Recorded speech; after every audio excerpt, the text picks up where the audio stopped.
আউযু বিল্লাহি মিনাশ শাইতানির রাজিম। বিসমিল্লাহির রহমানির রহিম। কুল্লু নাফসিন যায়িকাতুল মাউত সুম্মা ইলাইহি তুরজাউন।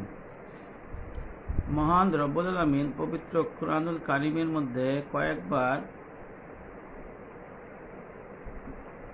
জানিয়ে দিয়েছেন যে প্রত্যেক প্রাণীকেই মৃত্যুর স্বাদ গ্রহণ করতে হবে। আর মহান রব্বুল আলামিন আরও জানিয়েছেন সাথে সাথে তাদেরকে অবশ্যই আল্লাহর কাছে ফিরে যেতে হবে।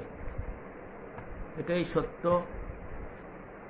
ইহজগৎ ক্ষণস্থায়ী আর পরজগৎ চিরস্থায়ী। মহান রব্বুল আলামিন আমাদেরকে আমাদের কোথায় ছিলাম, এখন কোথায় আছি, কোথায় যাব, এই কথা আমাদের জানিয়ে দিয়েছেন আগেই।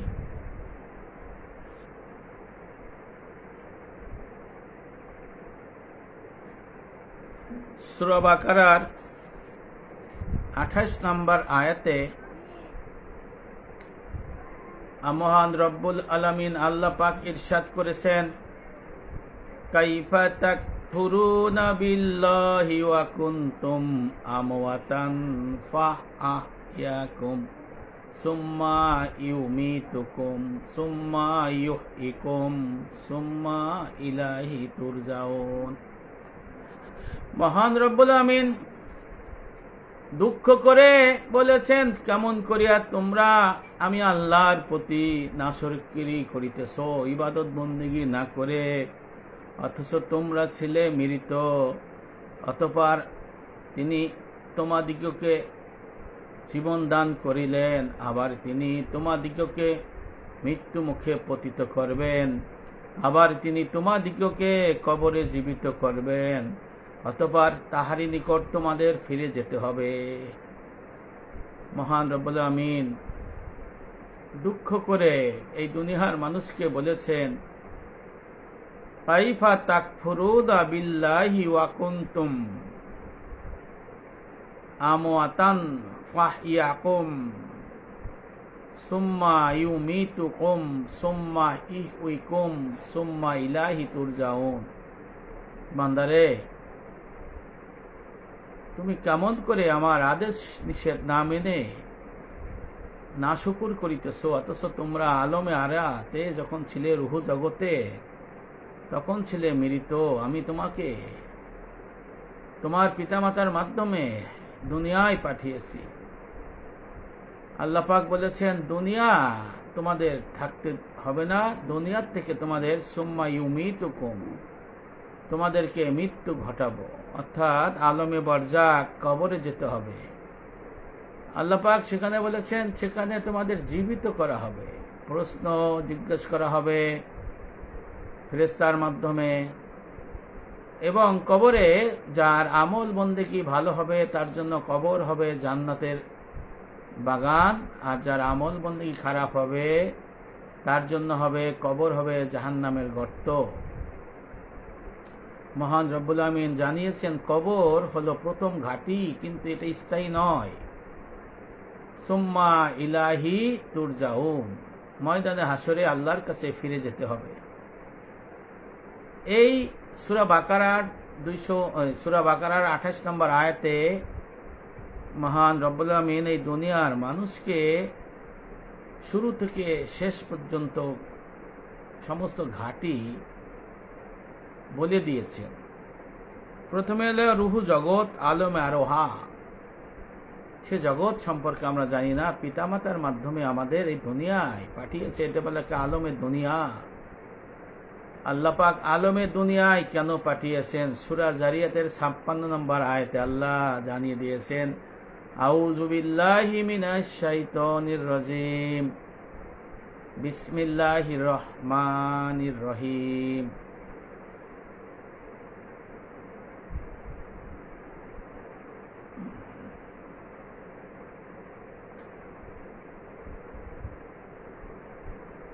আমি একমাত্র আমার ইবাদত বন্দেগী করার জন্য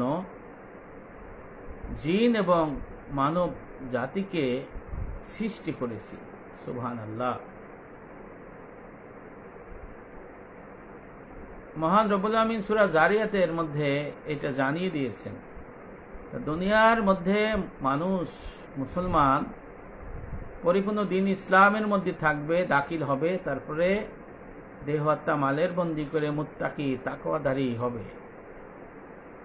ওমা খালাকতুল জিন্না ওয়াল ইনসা ইল্লা লিয়াবুদুন। আল্লাহ পাক জিন এবং মানুষ জাতিকে শুধু একমাত্র তার ইবাদত বন্দেগী করার জন্য সৃষ্টি করেছেন। এখন ইবাদত বন্দেগী পরিপূর্ণ দিন ইসলাম, আকাইদ, তাসawwুফ, ফিকহ, আমল 4 ভাগ, ইবাদত, মুআমালাত, মুহলিকাত, মুনজিয়াত। এরপর বন্দেগী হলো 3টি, দেহের বন্দেগী, আত্মার বন্দেগী, মালের বন্দেগী। এই বন্দেগী করে কবরে যেতে হবে। মানুষ যখন মৃত্যু মুখে পতিত হবে তখন ফেরেশতা মালাকুল মাউত ভালো এবং মন্দ স্রোতে আসবেন। যাদের মৃত্যু খারাপ হবে, মালাকুল মাউত আজরাইল ইসলাম এমন বিকট, এমন বড় হয়ে আসবে, তার এমন চেহারা হবে সারা দুনিয়ার মানে সবকিছু এক করলেও তার একটা অংশের সমান হবে না। সমস্ত পৃথিবীর সমস্ত নদী নালার পানিও যদি দেয়া হয়, সমুদ্র মহাসমুদ্র, তা মাথার এক চিলটো ভিজবে না। যাদের মৃত্যু খারাপ হবে, পরিপূর্ণ দিনে থাকবে না, অস্বীকার করবে, তাদের প্রতি ফেরেশতা ভয়ার্ত হবে। আর মানুষ আত্মা ভয়ে এদিক সেদিক দৌড়াইতে থাকবে। আজরাইল আলাইহিস সালাম তাদের বলে, ইয়া আইয়াতুহান খাবিসা, হে খবিসুত আত্মা, অকৃজাত, তোমরা ফিরে আসো আল্লাহর গজবের দিকে। তখন আত্মা ভয়ে গুটি ছুটি মেরে যায়, এমন ভয় পায় তার অবস্থা খুব খারাপ হয়ে যায়। অথচ আমরা মানুষ সেটা বুঝতে পারি না, আমরা মানুষ সেটা জানতে পারি না যে তাদের অবস্থা কি হয়।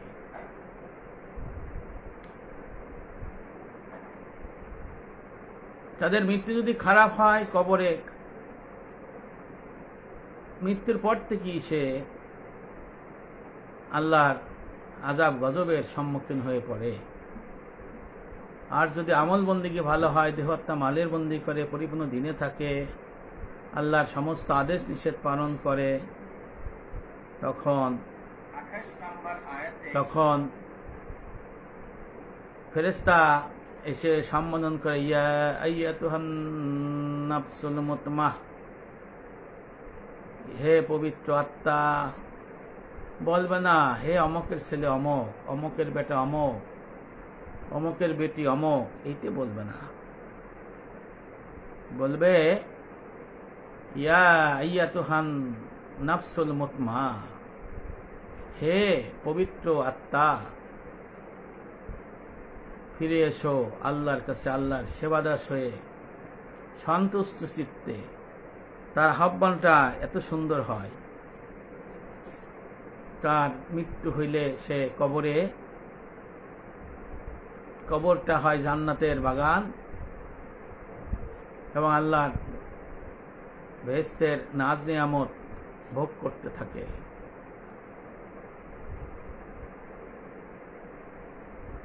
কবরের জীবনটা বেশি দিনের নয়, কিয়ামত সংঘটিত হওয়ার আগ পর্যন্ত এখানে অস্থায়ী একটা নিবাস। এই দুনিয়া যেমন মুসাফিরের মতো, কবরও এরকম মুসাফিরের মতো। কিয়ামতের ময়দানে মানুষকে উঠানো হবে, তারপরে সেখানে হিসাব নিকাশ হবে। হিসাব নিকাশ হবে অনেক পরে। ময়দানে হাসরে হিসাব নিকাশের পরে পুলসিরাত 30 দিনের একটা ঘাটি থাকে, তারপরে পুলসিরাত 30,000 বছরের রাস্তা, নিচে জাহান্নাম 7টা, ওই পরে হাউস, তারপরে জান্নাত 8টা। এটা অনেক পথ। এই জন্য আল্লাহ পাক সমস্ত মুসলমানকে, সমস্ত মানুষদের এইসব বিষয়ে চিন্তা গবেষণা করার কথা বলেছেন। বুদ্ধিমান তো তারাই যারা ইহকাল এবং পরকালের চিন্তা ভাবনা ফিকির করে, আর নির্বুদ্ধি তো তারা যারা পরজগৎ এবং ইহজগৎ সম্পর্কে চিন্তা গবেষণা করে না, তাদের জন্য দুর্ভোগ। এই জন্য যারা, যে সমস্ত মানুষ, যে সমস্ত মুসলমান ইহজগতের সমস্ত ভাবনাগুলো একত্রিত করে, কোনটা গ্রহণীয়, কোনটা বর্জনীয়, কোনটা পালন করতে হবে, কোনটা ছেড়ে দিতে হবে, এই বিষয়ে যদি পরিপূর্ণ দিনের এলেম অর্জন করে আমল বন্দী করে, তার জন্য হচ্ছে মহামুক্তি। আর যদি পরিপূর্ণ দিনে না থাকে, এলেম অর্জন না করে, হালাল হারাম যদি না বুঝে, আল্লাহর আদেশ কি নিষেধ কি না বুঝে, তাহলে তার জন্য ভয়াবহ দুর্যোগ অপেক্ষা করছে। এই জন্য আমাদের এই বিষয়গুলো গভীরভাবে চিন্তা গবেষণা করতে হবে। মানুষ জন্মগ্রহণ করে, পিতামাতা মনে করে তারা অনেক দিন বেঁচে থাকবে। মানুষ যখন ছোট হয় তখন চিন্তা করে আমার দাদা 80, 90, 100 বছর বেঁচে গেছে, আমিও তো 80 বছর 100 বছর বেঁচে থাকবো, সেদিন তো অনেক দূর। সে মানুষ যখন কিশোর থেকে তরুণ হয় তখন চিন্তা করে বয়স তো কেবল 15-20, আমি তো আরো অনেক বছর বাঁচবো, বাঁচার নেশা। এই জন্য তারা সেটা উপলব্ধি করতে পারে না যে হায়াতের বেলা শেষ হয়ে যাচ্ছে। যারা শুনছেন তারা চিন্তা করে দেখুন, আপনি যখন মায়ের গর্ভে থেকে দুনিয়াতে ভূমিষ্ঠ হইলেন তখন কত ছোট ছিলেন। আপনার বয়স যখন 5 বছর, নিশ্চয়ই অনেক কিছু মনে আছে। তখন আপনাদের বাবা মা, দাদা দাদি, নানা নানি, খালা খালু, নানা চাচা চাচি, পরদাদা পরদাদি সবাইকে দেখেছেন, নানি পরনানি, তারপর উর্দপুরুষ। কিন্তু দেখেন এক এক করে এখন কি অবস্থায়। এখন কিন্তু সবাই, অনেকে কবর জগতে চলে গেছে, দুনিয়ার থেকে সরে গেছে, তারা বেঁচে নাই। কখন যে আপনার আমার বয়স পার হয়ে গেল আমরা কিন্তু বুঝতেই পারি নাই। কখন যে বয়স অনেক বছর হয়ে গেল, হঠাৎ করে এই উপলব্ধিটা চলে আসছে, তখন মানুষ কিন্তু বুঝতে পারে না যে এত বছর পেরিয়ে গেছে। আপনি 1, 2, 3, 8-এ পড়ছেন, এসএসসি পাস করছেন, ইন্টারমিডিয়েট পাস করছেন, গ্রাজুয়েশন ডিগ্রি নিয়েছেন, তারপরে চাকরি ব্যবসা করছেন, বিবাহ করেছেন, ছেলে মেয়ে হয়েছে। এক পর্যায়ে এখন এসে হিসাব করে দেখেন বয়স তো 60 বছর হয়ে গেল, বয়স তো 70 হয়ে গেল, বয়স তো 50 হয়ে গেল। আমার নবী বলেছেন তোমাদের বয়স যদি 60-65-র মধ্যে এসে যায় তাহলে আল্লাহর কাছে, আল্লাহ পাকের কাছে তোমাদের জবাব দেওয়ার মতো কিছুই থাকবে না। কারণ অনেক তো বয়স, অথচ আমরা সেটাকে উপলব্ধি করি না। আমরা মনে করি যে আমরা অনেক বছর বাঁচব। এই দুনিয়ার মানুষের জাহান্নামে যাওয়ার একটা অন্যতম কারণ হলো সেই মানুষ চিন্তা গবেষণা করে, বলে আমি অনেক বছর বাঁচব, কিন্তু এখন তো আমি মরব না। অথচ আজকে আপনি যার জানাজা পড়ে আসলেন, পরক্ষণে আপনার জানাজা হতে পারে। আজকে যারা জানাজা পড়লো, কালকে তার জানাজার আগ গ্রুপ পড়বে। আজকে যার কবর খুললো, যারা গোর খোদক তাদের কবর খুললো পরের দিন। যারা গোসল করাইলো তাদের গোসল করালো আর একজন। দাফন করে আপনি চলে আসলেন, আপনার দাফন আবার কিছুক্ষণ পর আপনার দাফন হলো। আপনি যার দোয়ার জন্য, যে দোয়া মাহফিলের জন্য যার বাড়িতে গেলেন, যে মৃত ব্যক্তির বাড়িতে গেলেন, দেখা গেল ওই লোকজনই আবার আপনার বাড়িতে এসে আপনার মৃত্যুর জন্য দোয়ার আয়োজন করছে। এই তো জীবন। অথচ এই ছোট্ট জীবনে হানাহানি, মারামারি, হিংসা, বিদ্বেষ, বাড়িঘর ভাঙচুর, মব সৃষ্টি করা, মানুষকে মারা, মানুষকে হত্যা করা, জমি দখল, বাড়ি দখল, ঘর দখল, টাকা পয়সা লুটপাট করা, সম্পদ নষ্ট করা, দেশের সম্পদ পাচার করা, আবার প্রতিহিংসা, মিথ্যা মামলা, মিথ্যা গ্রেপ্তারি, মিথ্যা হয়রানি, কত কিছুই না আমরা করছি। কিন্তু এর কুফল যদি আমরা জানতে পারতাম, এর কুফলের ভয়াবহতা যে কত বড় খারাপ, তাহলে এই কাজ কেউ করতে পারত না। আজকে আপনারা চিন্তা করে দেখেন, আপনারা যাদের সাথে চলাফেরা করছেন তারা কি আজকে মারা গেল না? অনেকে তারা কি নিয়ে গেল? যদি আমল ভালো হয়, আল্লাহ রাসূল বলছেন যদি তার আমল ভালো তার কবর ভালো, আর যার আমল খারাপ তার কবর তার জন্য মহা বিপদ অপেক্ষা করছে। ভাইয়েরা আমার, এই দুনিয়ার মানুষ জানে না কবরে যে সম্প্রদায় দেখা হবে সেই সম্প্রদায়ের চেহারা কেমন। এই দুনিয়ার মানুষ জানে না কবরে যে ফেরেশতা, যে জাতিকে আপনি দেখবেন সে আপনার সাথে কেমন আচরণ করবে। এই দুনিয়ার মানুষ, মুসলমানেরা বুঝতে পারলো না কবরে আপনার সাথে আপনার পিতা যাবে না, আপনার মা যাবে না, আপনার স্বামী যাবে না, আপনার স্ত্রী যাবে না, আপনার ছেলে যাবে না, আপনার মেয়ে যাবে না, আপনার বন্ধু যাবে না, আপনার নেতা যাবে না, আপনার প্রেসিডেন্ট যাবে না, আপনার প্রধানমন্ত্রী যাবে না, আপনার ইমাম সাহেব যাবে না, আপনার কর্মীও যাবে না, আপনার সমর্থকও যাবে না। যাবে কে? আপনার সাথে যাবে আপনার আমল। আমার নবী বলেছেন মানুষের তিনটি পর্যায় থাকে, তিনটি জিনিস থাকে। একটা হলো মানুষ যখন মারা যায় তখন তার অর্থ সম্পদ দুনিয়ার থেকে তার ওই মুহূর্তে বিদায় হয়ে যায়, অর্থাৎ তার অর্থ সম্পদ থাকে, তারপরে বন্ধু বান্ধব, পরিবার পরিজন থাকে, আর আমল বন্দেগী থাকে। এই দুনিয়ার মানুষ যখন মারা যায় তখন ওই চোখ যখন বন্ধ হয়, আত্মা যখন বের হয়ে যায়, তখন তার কাছ থেকে তার গায়ের পোশাকটি বিদায় নেয়, তার জুব্বাটি বিদায় নাই, তার সুন্দর খাট, সুন্দর বিছানা বিদায় নাই, তার এত ভালোবাসার, ভালো লাগার বাড়ি ঘর, সহায় সম্পত্তি বিদায় নাই, স্ত্রী সন্তান ওই মুহূর্তে থাকে। যখন তাকে গোসল দেওয়া হয়, কাফন পরানো হয়, জানাজা করা হয়, তখন পরিবার পরিজন, আত্মীয় স্বজন, মানুষজন তার সাথে থাকে, কবর পর্যন্ত যায়। কবরে যখন দেয়া হয় তখন স্ত্রী সন্তান, পরিবার পরিজন, আত্মীয় স্বজন সবাই বিদায় হয়ে যায়। যখন মানুষকে কবরে দেয়া হয় তখন সে একা থাকে, তার আমল বন্দিকে থাকে। এই মাটি থেকে আপনাকে আমাকে সৃষ্টি করা হয়েছে, এই মাটিতে আবার আমাদের ফিরে যেতে হবে, এই মাটির সাথে আবার মিশে যেতে হবে, আবার এই মাটির থেকে আবার আমাদেরকে ময়দানে হাসরে আল্লাহ উঠাবে।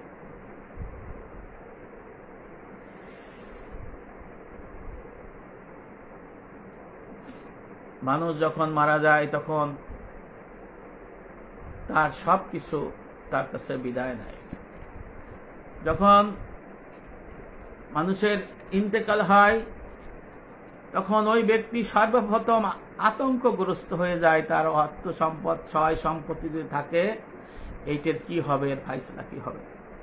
যদি সে হারাম সম্পদ, হারাম অর্থ, হারাম বাড়ি, হারাম গাড়ি, উত্তরাধিকার সূত্রে হারাম সম্পদের মালিক হলো, মব সৃষ্টি করে টাকা পয়সার মালিক হলো, মিথ্যা মামলা করে মালিক হলো, নেতাগারি করে মালিক হলো, চগলখড়ি করে মালিক হলো, টাকা পয়সা অর্থ সম্পদের ঘুষ খাইয়ে, সুদ খাইয়ে, হারাম খাইয়ে সে তাকে অস্থির হয়ে যায়।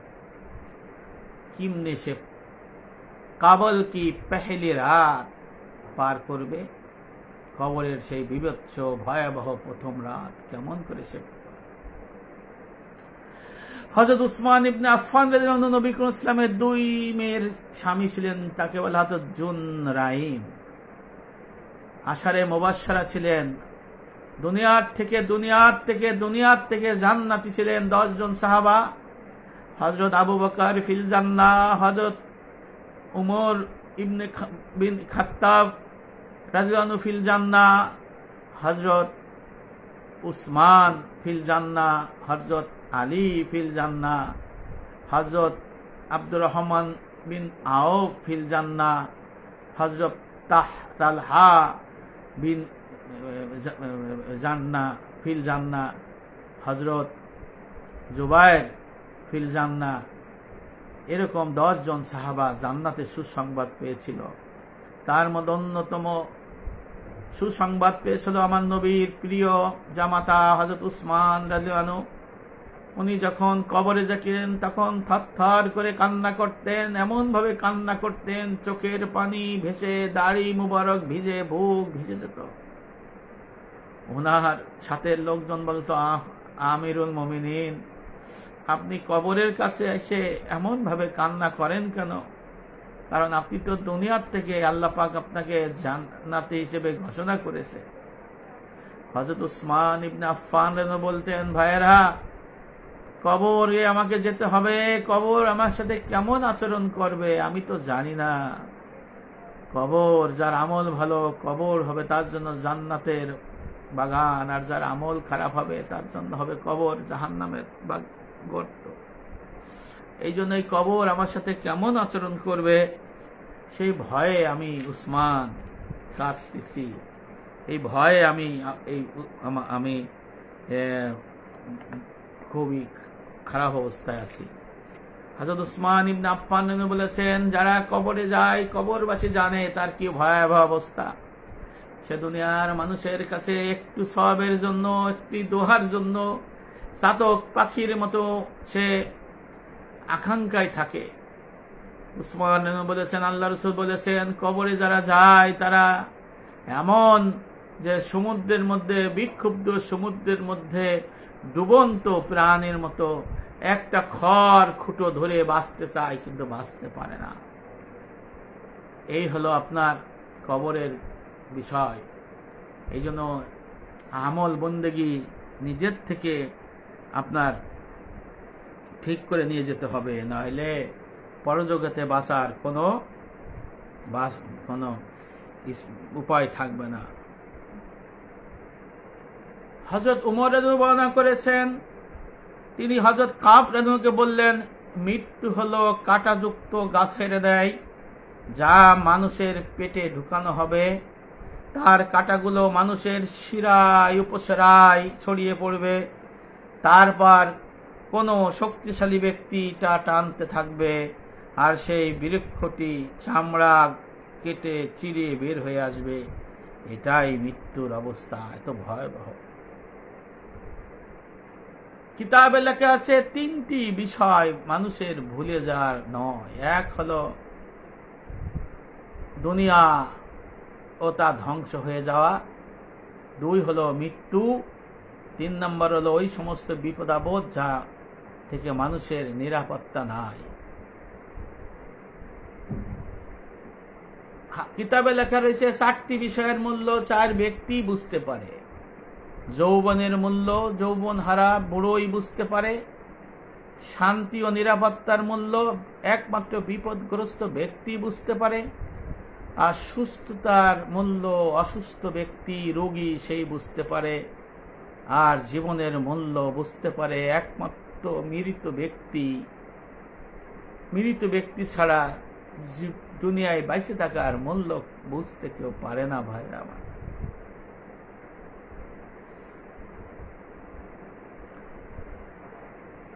এই জন্য বুজুর্গরা মৃত্যুর ভয়ে সবসময় শঙ্কিত থাকতেন, ফেরেশতার মুখোমুখি হওয়াকে অনেক ভয়ে থাকতেন, আর কবরের জন্য কান্না করতেন, কাঁদতে কাঁদতে বেহুশ হয়ে যেতেন। আর আমাদের তো কান্নাও আছে না, মৃত্যুর কথা শুনলে সেটা শুনতেও ইচ্ছা করে না, মৃত্যুর ভয়াবহতা জানতে ইচ্ছে করে না। এই মৃত্যুর থেকে, কষ্ট থেকে বা লাঘবের উপায় সম্পর্কে জানার কোনো চেষ্টা করে না। কবরে ভালো থাকবো কেমন করে, ফেরেশতা আমাদের সাথে ভালো আচরণ করবে কি করলে, এই বিষয়গুলো আজকালকার মানুষ বুঝতে চায় না, এই বিষয়ে আলোচনাও নাই। এই জন্য হযরত আবু যর রাদিয়াল্লাহু আনহু সাহাবা, নবী করিম সাল্লাল্লাহু আলাইহি ওয়াসাল্লামের সহজ সরল প্রিয় সাহাবা ছিলেন আবু যর রাদিয়াল্লাহু আনহু। তিনি বলতেন, তিনটি বিষয়ের উপর আমার বড়ই আশ্চর্য লাগে, শুধু তাই নয় বরং হাসিও আসে, আর অন্য তিনটি বিষয়ের উপর এতই চিন্তিত হই, এতই দুঃখ কষ্টে পড়ি যেন আমার কান্না এসে যায়। যে তিনটি বিষয় আশ্চর্য, যার জন্য আবু যর গিফারি রাদিয়াল্লাহু আনহু বললেন তার হাসি আসে। এক হলো মৃত্যু সারাক্ষণ পিছনে লেগে থাকার পারও যে ব্যক্তি দুনিয়ার লোভ লালসার জন্য, দুনিয়া কামানোর জন্য লেগে থাকে, অর্থাৎ নিজের কুপ্রবৃত্তির দমন না করে তার কামনা বাসনার চরিতার্থ করে যে ব্যক্তি সবসময় সময় ব্যয় করে, কিন্তু তার যে মৃত্যু অবধারিত, আল্লাহ পাক বলেছেন কুল্লু নাফসিন যায়িকাতুল মাউত, প্রত্যেক মানুষেরই মৃত্যুর স্বাদ গ্রহণ করতে হবে, এই মৃত্যুর কথা সে ভুলে যায়। 2 নম্বর বলেছেন আবু যর রাদিয়াল্লাহু আনহু, যে আমার হাসি লাগে, আফসোস হয় কিয়ামত সামনে থাকার পর যে গাফেল উদাসীন, অর্থাৎ কিয়ামতে বিশ্বাসী হওয়া ব্যক্তি সে জানে কিয়ামতের ময়দানের ভয়াবহতা, কিন্তু কিয়ামত ময়দানে ভয়াবহতা থেকে বাঁচার যে এলেম অর্জন করে আমল করতে হয় সেই সম্পর্কে উদাসীন। আবু যর রাদিয়াল্লাহু আনহু 3 নম্বর বললেন, মুখ ভরে যে অট্ট হাসি হাসে, অথচ তার জানা নাই যে আল্লাহ পাক তার ভাগ্যে সন্তুষ্ট লিখেছে না অসন্তুষ্ট লিখেছে, অর্থাৎ খালি হাসতে থাকে, কিন্তু সে জানে না পরজগতে তার জন্য সুখ না দুঃখ। এই সব ব্যক্তির জন্য হযরত আবু যর বলে আফসোস হয়, আপনার হাসি আমার হাসি হয়, ওরা বোকা, অজ্ঞ, মূর্খ। আর 3টি বিষয় আবু যর যখন চিন্তা গবেষণা করে তখন সে কান্না করে। তিনি বলেন, এই 3টি বিষয় হলো প্রিয় মানুষ, অর্থাৎ আমার নবী মুহাম্মদ সাল্লাল্লাহু আলাইহি ওয়াসাল্লাম, তার সাহাবায়ে কেরামের দুনিয়া থেকে চলে যাওয়া, এই চলে যাওয়া আমাকে কাঁদায়। যখন চিন্তা করে তখন এই বিষয়গুলো কাঁদায়। 2 নম্বর হলো মৃত্যু, মানুষকে মরতে হবে, এই মৃত্যুটা তার ইমানের পরে হবে কিনা, কামেল মুমিন হয়ে মরবে কিনা, নাকি সে ইমান হারা হয়ে মরবে, এটা কোনো মুসলমানের জানা থাকে না। তাই সাহাবা আবু যর এই ভয়ে কাঁদতে থাকে। 3 নম্বর হলো হাসরের ময়দানে আল্লাহ পাকের সামনে দাঁড়ানো। আল্লাহ পাক জিজ্ঞাসা করবেন দুনিয়ার হিসাব নিকাশের কথা, আল্লাহর নাফরমানির কথা। এই বিষয় আল্লাহর সামনে দাঁড়ানো বিষয়টা খুবই ভয়াবহ, কারণ আল্লাহ পাক ময়দানে হাসরে কাহার রূপ রাগান্বিত অবস্থায় দেখা যাবে। এই জন্য আবু যর বললেন যে আমার তো জানা নাই আল্লাহর সামনে যখন দাঁড়াবো আমার ফয়সালা কি হবে, জাহান্নাম না জান্নাত। এই জন্য মৃত্যুর কথা যে স্মরণ করে সে তওবা করতে পারে, আস্তাগফিরুল্লাহ না, তওবার ব্যাখ্যা আছে, এলেম অর্জন করে আমল করবে। এই জন্য মৃত্যুর স্বাদ হলো অত্যন্ত তিতা, অনেক কষ্টে। যারা এই মৃত্যু নিয়ে উদাসীন হয়, মৃত্যু নিয়ে চিন্তা গবেষণা করে না, তাদের মতো দুর্ভাগা এই পৃথিবীতে আর নাই। এই পৃথিবীতে সর্বোত্তম মানুষ কারা? সর্বোত্তম মানুষ হলো তারা যার মধ্যে রয়েছে যে আল্লাহ পাকের ইবাদতকারী হয়, অর্থাৎ পরিপূর্ণ দ্বীন ইসলাম শিক্ষা করে, জাহেরি বাতিনি সমস্ত ইলম অর্জন করো, তো দেহত্যা মালের বন্দেগী করে। এরপরে বলা হয়েছে যে মাখলুকের কল্যাণ ও মঙ্গলকামী হয়। এরপরে বলা হয়েছে সেই হলো সর্বোত্তম মানুষ, যে মানুষ যার অনিষ্ট থেকে নিরাপদে থাকে, অর্থাৎ সেই মানুষ এমন যে তার আচার আচরণ কার্যকলাপ থেকে অপর মানুষ দুঃখ কষ্টে নিপতিত হয় না। এই ধরনের মানুষকে কিতাবে বলা হয়েছে সর্বোত্তম মানুষ। এরপরে বলা হয়েছে অন্যের ধন সম্পত্তির প্রতি যদি কারো লোভ না থাকে সে হলো সর্বোত্তম মানুষ। এরপরে কিতাবে লেখা রয়েছে যে ব্যক্তি মৃত্যুর জন্য সর্বদাই প্রস্তুত থাকে, মৃত্যুর ভয়ে ভীত থাকে এবং কবরে, হাসরে, মিজানে, পুলসিরাতে তার কি হবে সেই বিষয়ে চিন্তা গবেষণা করে তার থেকে পরিত্রাণের জন্য আমলবন্দি করে, আল্লাহর আদেশকে মানে, নিষেধ থেকে দূরে থাকে, হারামের মধ্যে থেকে সরে আছে, জায়েজের মধ্যে, হালালের মধ্যে নিপতি থাকে, আল্লাহর সাহায্য প্রার্থনা করে, আল্লাহর কাছে কাঁদতে থাকে। এই ধরনের ব্যক্তিরা হলো সর্বোত্তম ব্যক্তি। আর সর্বশ্রেষ্ঠ বুদ্ধিমান কারা? নবী করিম সাল্লাল্লাহু আলাইহি সাল্লামকে জিজ্ঞেস করা হলো, ইয়া রাসূলুল্লাহ, ইয়া হাবিবাল্লাহ, সর্বোত্তম ব্যক্তি কারা? আমার নবী আবার বললেন, সর্বোত্তম ব্যক্তি হলো যার মধ্যে উন্নত চরিত্র আছে, অর্থাৎ তাসাউফের অধিকারী। এরপরে জিজ্ঞেস করলেন, ইয়া রাসূলুল্লাহ, সর্বোত্তম বুদ্ধিমানকে? আমার নবী বললেন, যে বেশি বেশি মৃত্যুকে স্মরণ করে এবং সেই মৃত্যু সম্পর্কে প্রস্তুতি গ্রহণ করে। অর্থাৎ আল্লাহ রসুলকে বলা হলো, ইয়া রাসূলুল্লাহ, সর্বশ্রেষ্ঠ, সর্বোৎকৃষ্ট, সর্বাধিক বুদ্ধিমান কে? আমার রসুল বললেন, যারা আত্মার থেকে অসৎ স্বভাব দূর করে সৎ স্বভাব পয়দা করে, অর্থাৎ তার চরিত্র সুন্দর হয়, চরিত্রের মধ্যে হিংসা, অহংকার, রাগ, গুসা, মিথ্যা বকিলি, রিয়া, গুরুর মোগলতা, মিথ্যা কথায় থাকবে না। তার আত্মার মধ্যে তওবা, সবর, শুকর, তাওয়াক্কুল, খৌফ, রোজা, ইখলাস, মুহাব্বত, মুরাকাবা, মুহাসাবা হাসিল হবে। তাহলে সে সর্বোত্তম চরিত্রের অধিকারী হবে। এই ধরনের ব্যক্তি হল পৃথিবীর সর্বশ্রেষ্ঠ, সর্ব উৎকৃষ্ট বুদ্ধিমান। এরপরেই আল্লাহ রসুল বললেন, আর সর্বোৎকৃষ্ট বুদ্ধিমান হলো তারা যে মৃত্যু সম্পর্কে চিন্তা গবেষণা করে, যে মৃত্যু তার কেমন করে হবে, মৃত্যু ইমানের সাথে হবে না বদদিনের সাথে হবে, ইমান হারা হয়ে হবে। কবরে যে মান কান্নাকির ফেরেশতা, তার আগের উম্মত ফেরেশতা, তার সাথে তার কেমন আচরণ হবে, তাদের দেখতে কেমন, তারা তাদের সাথে কেমন আচরণ করবে, নতুন সম্প্রদায়ের সাথে সে কেমন করে থাকবে, আল্লাহ পাক তার জন্য কবরে কি রেখেছেন, জাহান্নামের গর্ত না জান্নাতের বাগান, তারপরে সে ময়দানে হাসরে কেমন করে উঠবে, ময়দানে হাসরে সে আরশে আজিমের নিচে ছায়া পাবে কিনা, তার আমলনামা ডান হাতে আসবে কিনা না বাম হাতে যাবে। এরপরে দাড়িপাল্লা যখন কায়েম করা হবে, আল্লাহ রসুল এরপরে যখন আল্লাহ রসুল হাউজে কাউসার দিবে, সে হাউজে কাউসার পাবে কিনা।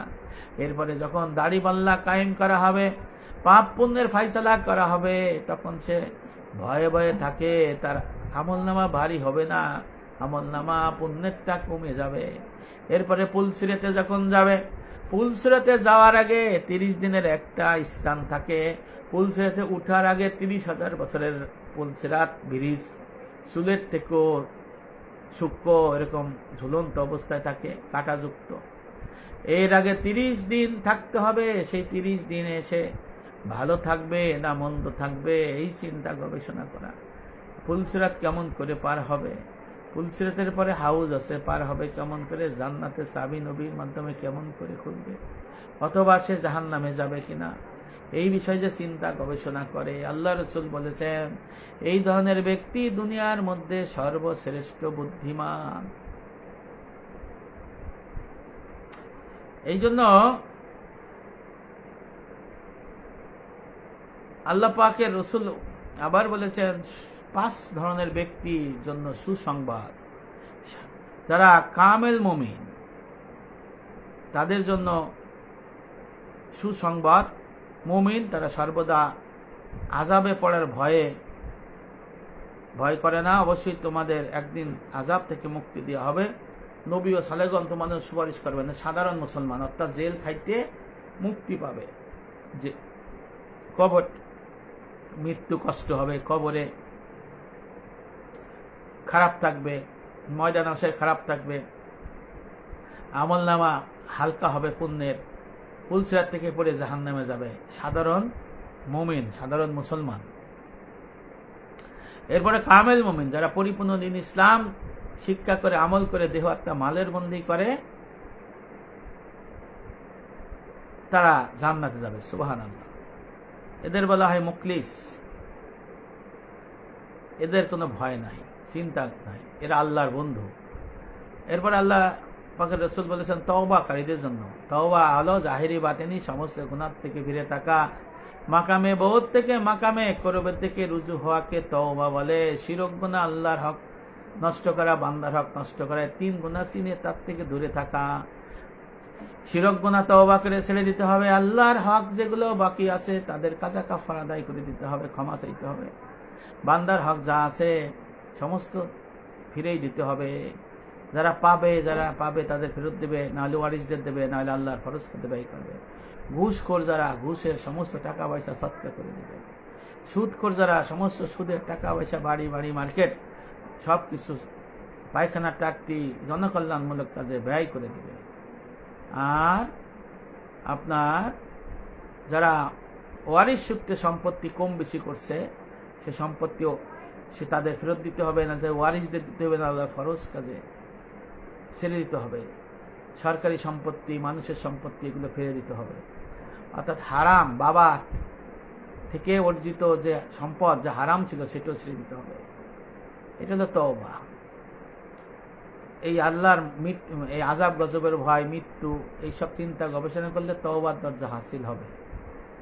এরপরে জাহেদ বা কৃষ্ণতা অবলম্বনকারীদের জন্য সুসংবাদ, অর্থাৎ তারা হাসরের হিসাব নিকাশ তাদের থেকে তারা নির্ভয় থাকবে এবং তারা হিসাব নিকাশ ছাড়াই জান্নাতে প্রবেশ করতে পারবে। সুবহানাল্লাহ। আর হচ্ছে আল উলামা ও রাসাতুল আম্বিয়া, হক্কানি আলেম, ফিকহ তাসাউফ তত্ত্ববিদ আলেম, যারা মানুষের কল্যাণ সৎ কাজের পরিপূর্ণ দিনের তালিম দেয়, নসিহত করে, তারা নিজেরা আমল করে এবং অন্যদের আমল করানোর জন্য উদ্বুদ্ধ হয়। এবং তাদের বলা হয়, তোমরা কিয়ামতের ভয়াবহ দৃশ্যকে ভয় করো না, বিন্দু মাত্র তোমরা বিচলিত হইও না, চিন্তাগ্রস্ত হইও না।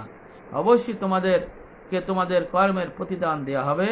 অতএব তোমরা এবং তোমাদের অনুসারীগণ বেহেশতের সুসংবাদ গ্রহণ করো। অর্থাৎ আলেম এবং তার তালিবে ইলম। সুবহানাল্লাহ। মহান রব্বুল আমিন কোরআনুল কারীমের মধ্যে অনেকবার বলেছেন, কুল্লু নাফসিন যায়কাতুল মাউত সুম্মা ইলাইহি তুরজাউন, সকল প্রাণীকে মৃত্যুর স্বাদ গ্রহণ করতে হবে, অথবা তোমরা আমার কাছে অবশ্যই ফিরে আসতে হবে। এই জন্য এই মৃত্যু অবধারিত। আল্লাহ পাক বলেছেন, তোমরা যেখানেই থাকো না কেন, সুউচ্চ ভবন, পাহাড় পর্বতে যেখানেই থাকো না কেন, তোমাদেরকে পাকড়াও করা হবে, সেখান থেকে তোমার নিস্তার নাই। মহান রব্বুল আমিন আরো জানাইয়েছেন, তোমাদের তো মরতে হবে, মরণ তোমার আসবেই। শেষ পর্যন্ত কিয়ামতের দিন তোমরা তোমাদের প্রভুর কাছে সমীপে নিজ নিজ মামলা পেশ করবে। আল্লাহ পাক বলেছেন, আমি তোমাদেরকে ভালো মন্দের সাহায্যে পরীক্ষা করে থাকি, তোমাদের মৃত্যুর স্বাদ গ্রহণ করতে হবে, সুম্মা ইলাহি তুরজাউন, আমার কাছে তোমার ফিরে আসতে হবে। এই জন্য আল্লাহ পাক এই মৃত্যু সম্পর্কে সতর্কতা জারি করেছেন, হুঁশিয়ার করেছেন। নবী করিম সাল্লাল্লাহু আলাইহি ওয়াসাল্লাম বলেছেন, মুহাক্কিক আলেমগণ বলেছেন। হ্যাঁ, মহান রব্বুল আমিন সূরা কাফের 9 নম্বর আয়াতে জানাই দিয়েছেন, মৃত্যু যন্ত্রণা নিশ্চয়ই তোমার আসবে, নিশ্চয়ই আসবে। আর এই থেকে তুমি টাল বাহানা করতে থাকো। এই থেকেই কি তুমি টাল বাহানা করতে থাকো? টাল বাহানা করে কোনো লাভ হবে না। মৃত্যু যন্ত্রণা তোমাকে ধরবেই, তোমার কাছে আসবেই। এই জন্য মৃত্যুর সময়ে আমি আগেই বলেছি যে যারা কামেল মুমিন তাদেরকে ইয়া তো নাফসুল মুতমা, হে পবিত্র আত্মার অধিকারী, পবিত্র আত্মা, এইটা বলে সম্বোধন করে তার আত্মা সুন্দর করে তার আরামে তার আত্মাকে বের করবে। আর নবী করিম ইসলাম বলেছেন যে এমন যে এক পাত্রেতে আর এক পাত্রে, এক পাত্রের থেকে আর এক পাত্রে তেল ঢালা, পানি ঢালার মতো এরকম, তাও কষ্ট হবে। আর যারা বেঈমান হয়ে মৃত্যুবরণ করবে, ঈমান হারা হয়ে করবে, গুনাহগার হয়ে পারবে, তাদের মৃত্যু হবে ভয়াবহ। কাঁটা, যেমন ভিতরে কাঁটা ঢুকায় টানে, এরকম বকরি বা পশু জীবিত অবস্থায় চামড়া ছুলিয়ে লবণ দিয়ে, এর থেকে অনেক কঠিন কষ্ট হবে। এই জন্য মৃত্যু পথযাত্রী কি অবশ্যই আল্লাহর আদেশ নিষেধের মধ্যে থাকতে হবে। দুনিয়ার ভোগ বিলাস, মারামারি, কাটাকাটি, হারাম থেকে দূরে থাকতে হবে, মব সৃষ্টি থেকে দূরে থাকতে হবে, দুনিয়ার নেতা নেত্রীদের থেকে দূরে থেকে আল্লাহর দিকে রুজু হইতে হবে, তাছাড়া কোনো পথ নাই। এই জন্য এই দুনিয়াটা অনেক পরীক্ষার মধ্যে। অনেকে আলেম হয়ে সাজে কিন্তু আলেম না, অনেকে দিন প্রতিষ্ঠা করার কথা বলে কিন্তু তাদের মধ্যে ধোঁকা, ধর্ম ব্যবসা। তারা দিনকে পুঁজি করে, ইসলামকে পুঁজি করে রাজনীতি করে ক্ষমতা যেতে চায়। এদের থেকেও আমাদের বুঝে শুনে দূরে থাকতে হবে। এই জন্য নবী করিম সাল্লাল্লাহু আলাইহি ওয়াসাল্লাম বলেছেন, মানুষ দুনিয়ার জীবন ভালোবাসে কিন্তু মৃত্যু তার জন্য উত্তম, যদি সেই মুমিন নেককার হয়, কামেল মুমিন হয়। নবী করিম সাল্লাল্লাহু আলাইহি ওয়াসাল্লাম বলেছেন, মৃত ব্যক্তির লাশ যখন খাটিয়ায় রাখা হয়, খাটিয়ায় রেখে যখন কাঁধে করে কবরের দিকে রওনা যায়, তখন মৃত ব্যক্তির আত্মা বলে, নেককার আত্মা বলতে থাকে, আমাকে তাড়াতাড়ি নিয়ে যাও, তাড়াতাড়ি নিয়ে কবরে যাও। আর যদি সে পাপী হয়, যদি সে ফাসেক মুসলমান হয়, যদি সে কাফের হয়, বলতে থাকে, হায় হায় আমার কপাল, তোমরা আমাকে কোথায় নিয়ে যাচ্ছ? হযরত নবী করিম সাল্লাল্লাহু আলাইহি ওয়াসাল্লাম আরো বলেন, মানুষ ছাড়া সমস্ত প্রাণীকুল তাদের কথা শুনতে পায়। যদি মানুষ এই মৃত ব্যক্তির ভয়াবহতার কথা শুনতে পাইত, তাহলে আল্লাহ রাসূল বলছেন সমস্ত মানুষ এবং জিন বেহুশ হয়ে পড়ে যেত। বুখারী শরীফের হাদিস এটা আছে। অর্থাৎ মানুষকে যখন খাটের উপরে নিয়ে যাওয়া হয় কবরের দিকে, তখন কামেল মুমিন, তারা পূর্ণাঙ্গ দিন বিশ্বাসী, দেহত্তা মালের বন্দেগী, যে কামেল বন্দেগী হয়েছে, কামেল মুমিন হয়েছে, তারা বলে আমাকে নিয়ে যাও তাড়াতাড়ি তাড়াতাড়ি।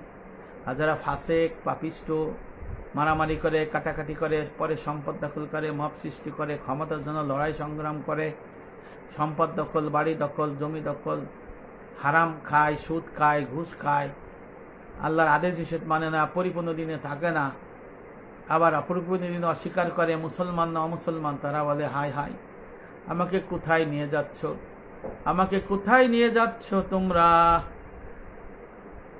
এই আফসোস করতে থাকে। আল্লাহ রাসূল বললেন, মানুষ এবং জিন ছাড়া সমস্ত প্রাণীকুল তাদের, মানুষ ছাড়া সমস্ত প্রাণীকুল তাদের এই ভয়াবহ কথা শুনতে পায়। আল্লাহ রাসূল বললেন, মৃত ব্যক্তির এই ভয়াবহ আর্তনাদের কথা যদি মানুষ কান দিয়ে শুনতে পাইত, সে মানুষ বেহুশ হয়ে অনেক দিন পড়ে থাকত। বুখারী শরীফের হাদিস। হযরত আলী রাদিয়াল্লাহু আনহু বলেছেন, নবী করিম সাল্লাল্লাহু আলাইহি ওয়াসাল্লাম থেকে বর্ণিত, যখন তোমরা মৃত ব্যক্তির লাশ কবরে নিয়ে যাও, তোমরা সেখান থেকে সরাসরি সরে এসো না, তোমরা কবরের নিকট তোমরা দাঁড়িয়ে থাকো, তোমরা বসো না, দাঁড়ায় থাকো।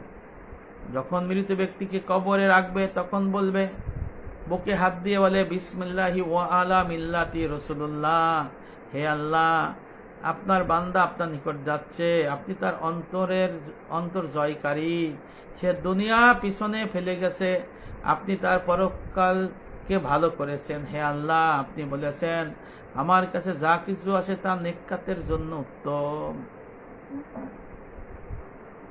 হাদিস শরীফে আছে।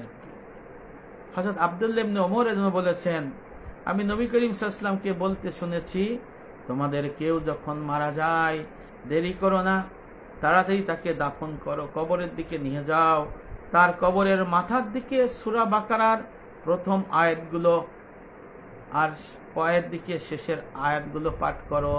সুবহানাল্লাহ। কয়জন পাঠ করে?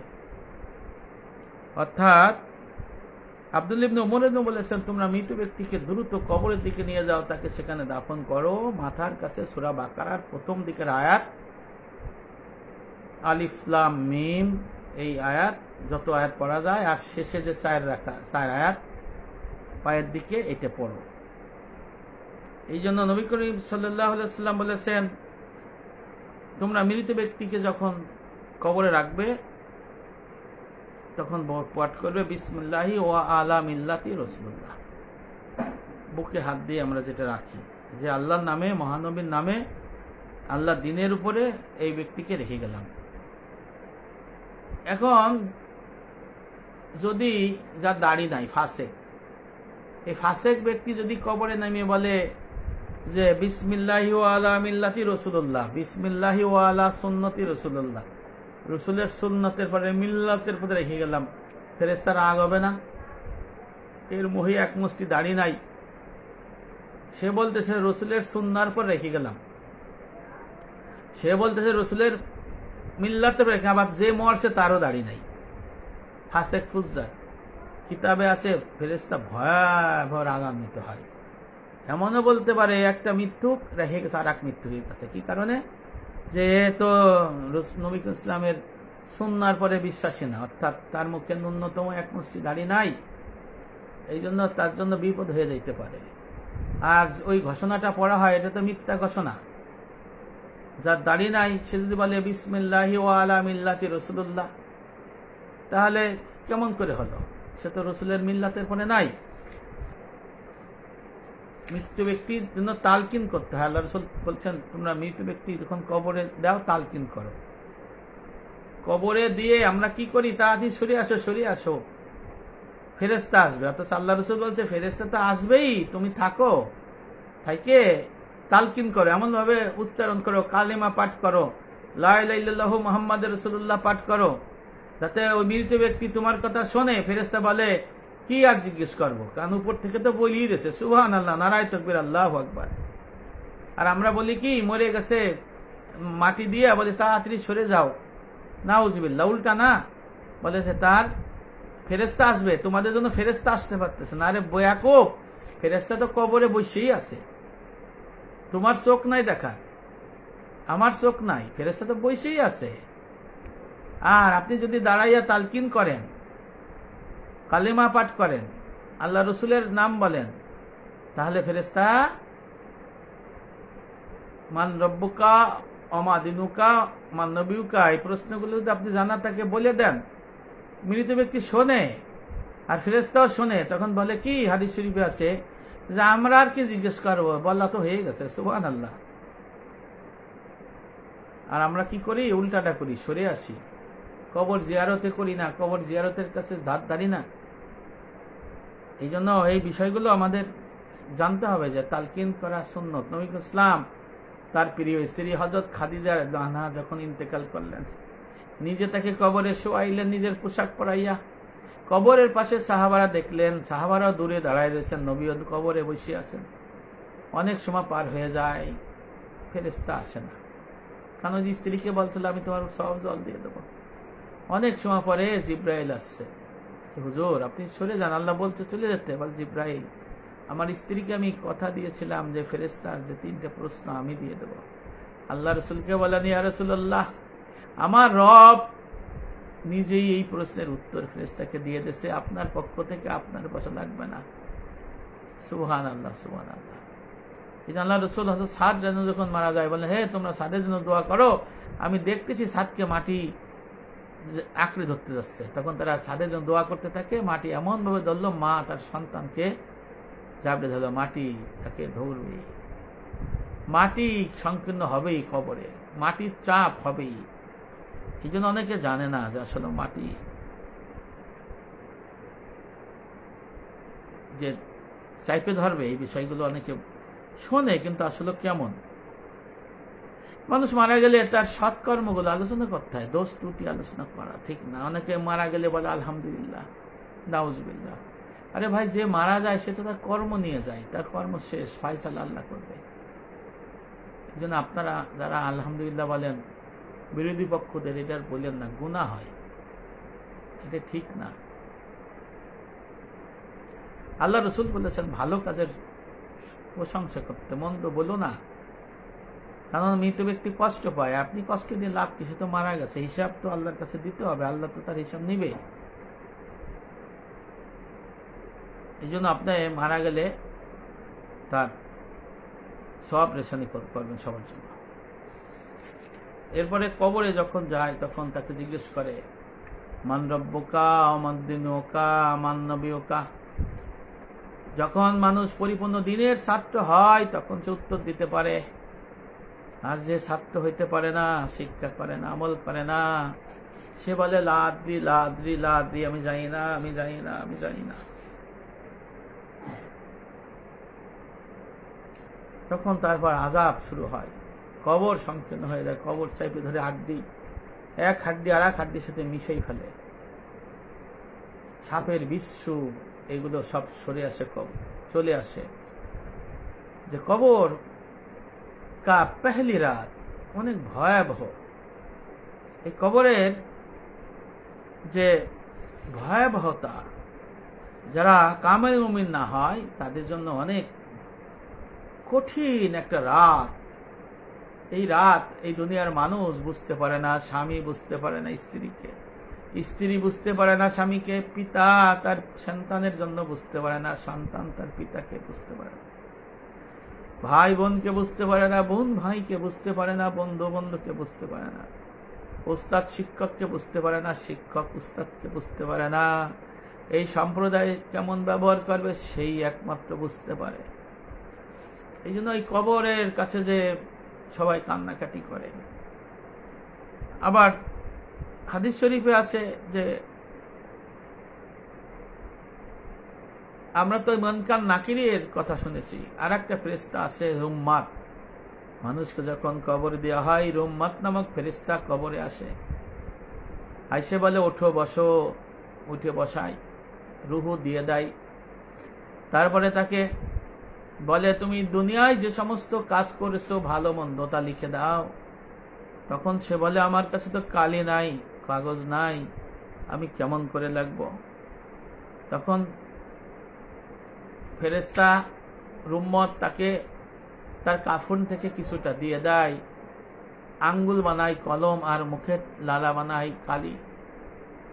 যারা পুণ্যের অধিকারী তারা লিখে ফেলে, আর যারা পাপিষ্ঠ অধিকারী তারা লিখতে চায় না, লিখতে পারে না। তখন রুম্মাত ফেরেশতা তাকে ধমক দিয়ে বলে লেখ, লিখতে থাক। তখন তাকে জোর করে তার সমস্ত আমল বন্দেগীর কথা লেখে এবং এটা গলায় ঝরায় দেয়, গলায় ঝুলিয়ে দেয়। এলো একটা হাদিস শরীফে আছে যে আপনার ইমাম গাজ্জালী রহমাতুল্লাহ আলাইহির কিতাবের মধ্যে আছে, অন্যান্য হাদিস গ্রন্থ আছে। আর অন্যান্য হাদিস গ্রন্থে আছে মানকান নাকির, দুইজন ফেরেশতা তিনটে সওয়াব জল নেবে। এই সওয়াব জল যারা উত্তীর্ণ হবে তাদের জন্য হবে জান্নাতে বিছানা, আর যারা পারবে না তাদের জন্য হবে জাহান্নামের গর্ত। প্রতিদিন সকালে এবং সন্ধ্যায় তাদেরকে জাহান্নাম মানে জাহান্নাম দেখাই দেয়, যে তোমাদের জাহান্নাম এমন হবে ভয়াবহ। দরজা খুলে দেয়, তারা ভয়ে চিৎকার করে কান্না করে। এই কান্না চিৎকার এই দুনিয়ার মানুষ শুনতে পারে না। আপনি দেখবেন কবরস্থানে গরু ছেড়ে দিলে, ছাগল ছেড়ে দিলে, মুরগি এইগুলো যদি ছেড়ে দেন কবরস্থানের ভিতরে, দেখবেন ওরা দৌড়াদৌড়ি শুরু করে, চিৎকার চেঁচামেচি করে। এগুলো মানুষ আর জিন শুনতে পারে না। কবরে তাদের আযাব দেওয়া হয়। যারা নবীর সুন্নাহ অস্বীকার করে, আয়েশা রাদিয়াল্লাহু আনহা বলেছেন, আল্লাহ রাসূল বলেছেন, যারা নবীর সুন্নাহ অস্বীকার করে, অবজ্ঞা করে, তুচ্ছ করে, এদের প্রতি আল্লাহ এবং আল্লাহ রাসূলের লানত।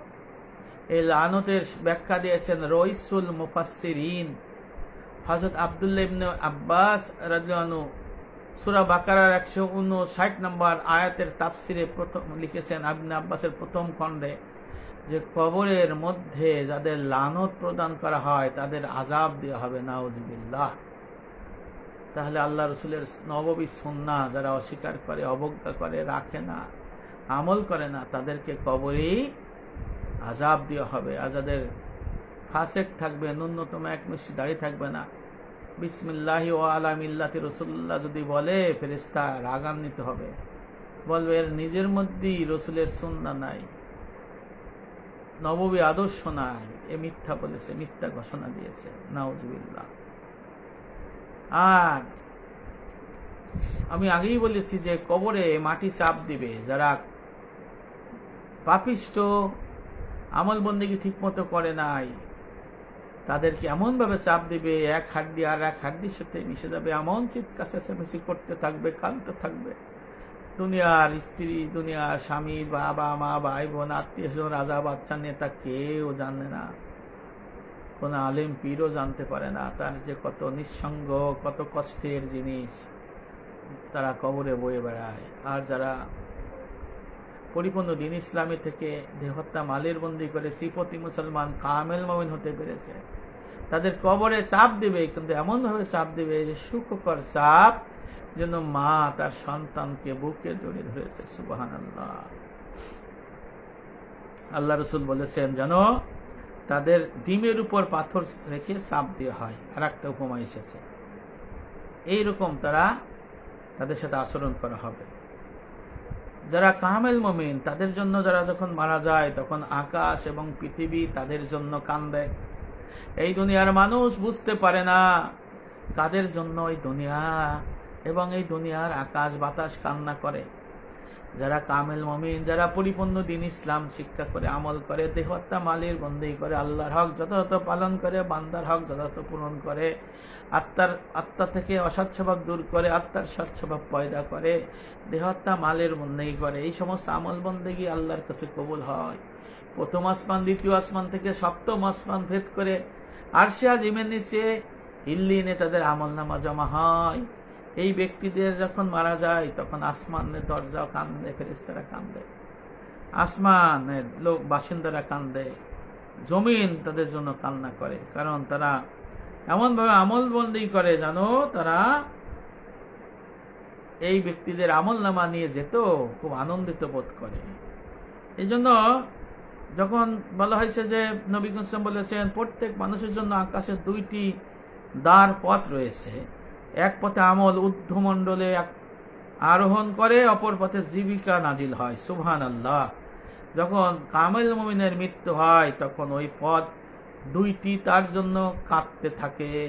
তিরমিজি শরীফ, মিশকাত শরীফ হাদিসের মধ্যে আছে। এরপরে হযরত আব্দুল্লাহ ইবনে ওমর রাদিয়াল্লাহু আনহু বর্ণনা করেছেন, নবী করিম সাল্লাল্লাহু আলাইহি ওয়াসাল্লাম বলেছেন, যখন কোন মুমিন মুসলমানের মৃত্যু হয় তখন কবরস্থান থেকে সেই কবরস্থান নিজে নিজেই সজ্জিত হতে থাকে, আর কবরস্থানের প্রতিটি অংশই তাকে নিজের বুকে দাফন হওয়ার আশা পোষণ করতে থাকে। সুবহানাল্লাহ। এলা কামেল মুমিন, যারা জান্নাতি। হযরত আব্দুল্লাহ ইবনে আব্বাস রাদিয়াল্লাহু আনহু বলেছেন, মুমিনের মরণে, কামেল মুমিনের মরণে 40 দিন পর্যন্ত কাঁদতে থাকে। এই জমিন 40 দিন কান্দে। মুস্তাদরেক হাকিম এই হাদিস গ্রন্থের মধ্যে আছে এই হাদিসটা। তাবেঈ হযরত মুজাহিদ রাহমাতুল্লাহ আলাইহি বলেছেন এই একই কথা, যে মুমিন ব্যক্তি, কামেল মুমিন যদি মারা যায় 40 দিন পর্যন্ত এই জমিন তার জন্য কাঁদতে থাকে। হযরত আতাউল খুরাসানি রাহমাতুল্লাহ আলাইহি বলেছেন, কোন কামেল মুমিন ব্যক্তি যদি জমিনের কোন অংশ সিজদা দেয়, সেখানটার মাটি কিয়ামত পর্যন্ত তার জন্য সাক্ষ্য দেবে এবং ওই ব্যক্তির মৃত্যুর দিন তার জন্য সে কাঁদবে।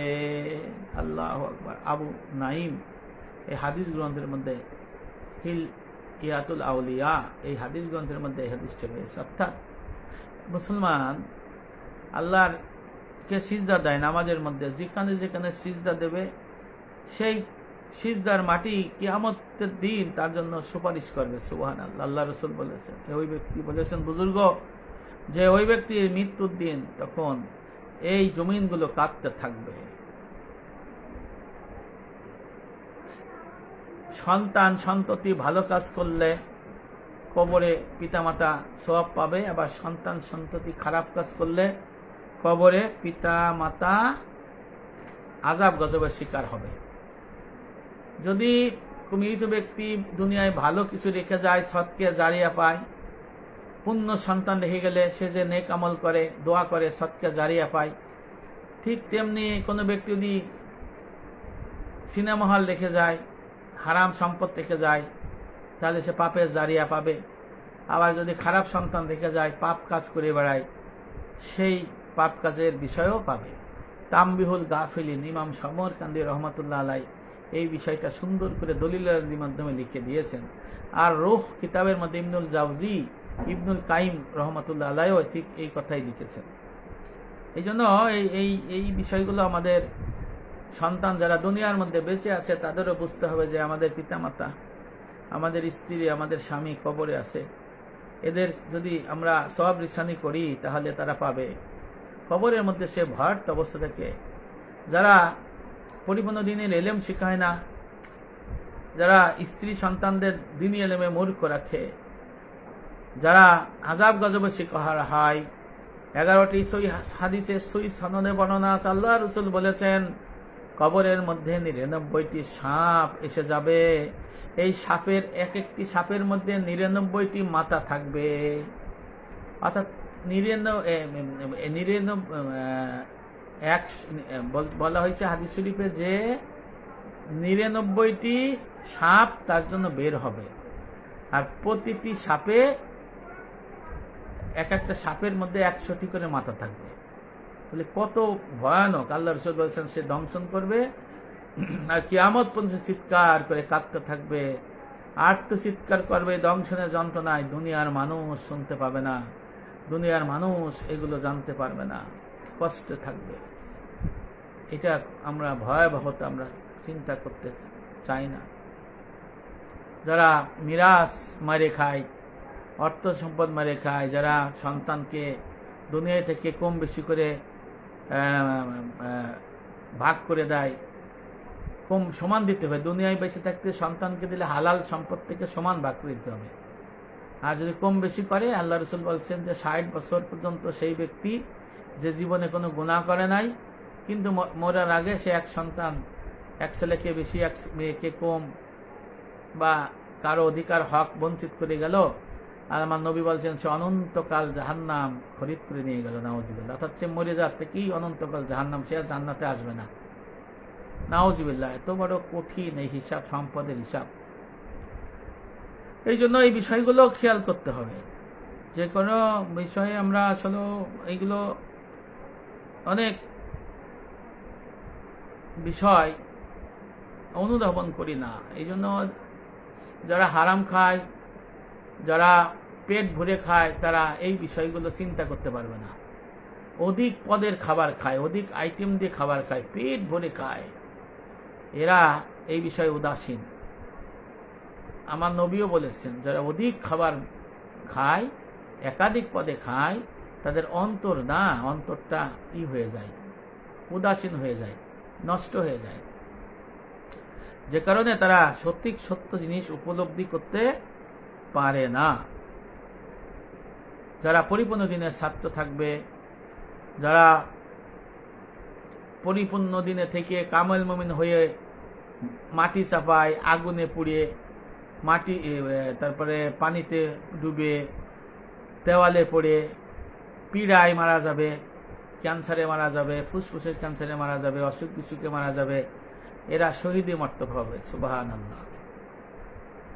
এই ধরনের ব্যক্তিরা যখন মারা যায়, কবরে যখন যায়, হাদিস শরীফে আছে, মেসকাত শরীফের মধ্যেও আছে, সেই ব্যক্তিকে একটা সবুজ পাখির ভিতরে সে নিয়ে নেয়।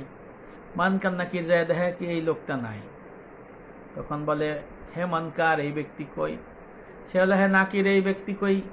এখনো তো জমিনের মধ্যে আওয়াজ পাইতেছি, এত বড় ব্যক্তির লাশ এখানে আছে, কোথায় গেল? এই তো 3টি প্রশ্ন জবাব নিতে হবে, কিভাবে নেব? তখন দেখে দূরে একটা সবুজ পাখি। তখন বলে হে সবুজ পাখি, তুমি কি জানো অমকের সন্তান অমক এই লাশ দাফন করে গেছে, তারে পাচ্ছি না। তখন ডানা তুলে দেখায়, দেখ ঘুমাইতেছে। তখন বলে একে দাও, আমি একে 3টি প্রশ্নের জবাব দিয়ে ছেড়ে দেব। বলছে না, আমি একে ছাড়বো না। আল্লাহর নির্দেশে সে এইটা করছে। তখন আল্লাহরে বলে, আল্লাহ এই ব্যক্তিকে তো এই সবুজ পাখি ছাড়ে না। তখন আল্লাহ জানাই দিবে যে না, তাকে তো শহীদি মর্তবা দেওয়া হয়েছে, এই জন্য তার কিছু জিজ্ঞেস করা লাগবে না। সুবহানাল্লাহ। এই জন্য সবুজ পাখির পক্ষপুটে কেবল শহীদগণের আত্মাই অবসরের সুযোগ দেয়া হয় না। শুধু শহীদ, অন্যান্য মুমিন, কামেল মুমিন তারাও এই সুবিধা পায় এবং জান্নাত ভ্রমণ করতে থাকে। এই জন্য যারা শহীদি মর্তবা লাভ করে, কামেল মুমিন হয়, তারা মেসকাত শরীফের হাদিসের মধ্যে আছে সবুজ পাখির ডানার মধ্যে অবস্থান করতে থাকে। সুবহানাল্লাহ। আর সেই পাখিগুলো জান্নাতের গাছপালার ফল ফলারই আহার করে এবং জান্নাতের পানিও পান করে। সুবহানাল্লাহ। আর যদি ঋণী থাকে তাহলে শহীদের মর্তবা সে পাবে না। এখন কবর তো আমরা দেখি যে মাটি কাটে 3.5 হাত কবর জায়গা নিয়ে আমরা কাটিং করে রাখি, এবং এই কবরের যে রাত, এই রাত সম্পর্কে আলোচনা আমি করছি। সেখানে কি প্রশ্ন হবে, কি ধরনের জিনিস হবে, এই বিষয়গুলো মোটামুটি আলোচনা করছে, কিন্তু আসলে এর থেকেও আলোচনা আরো অনেক ভয়াবহ।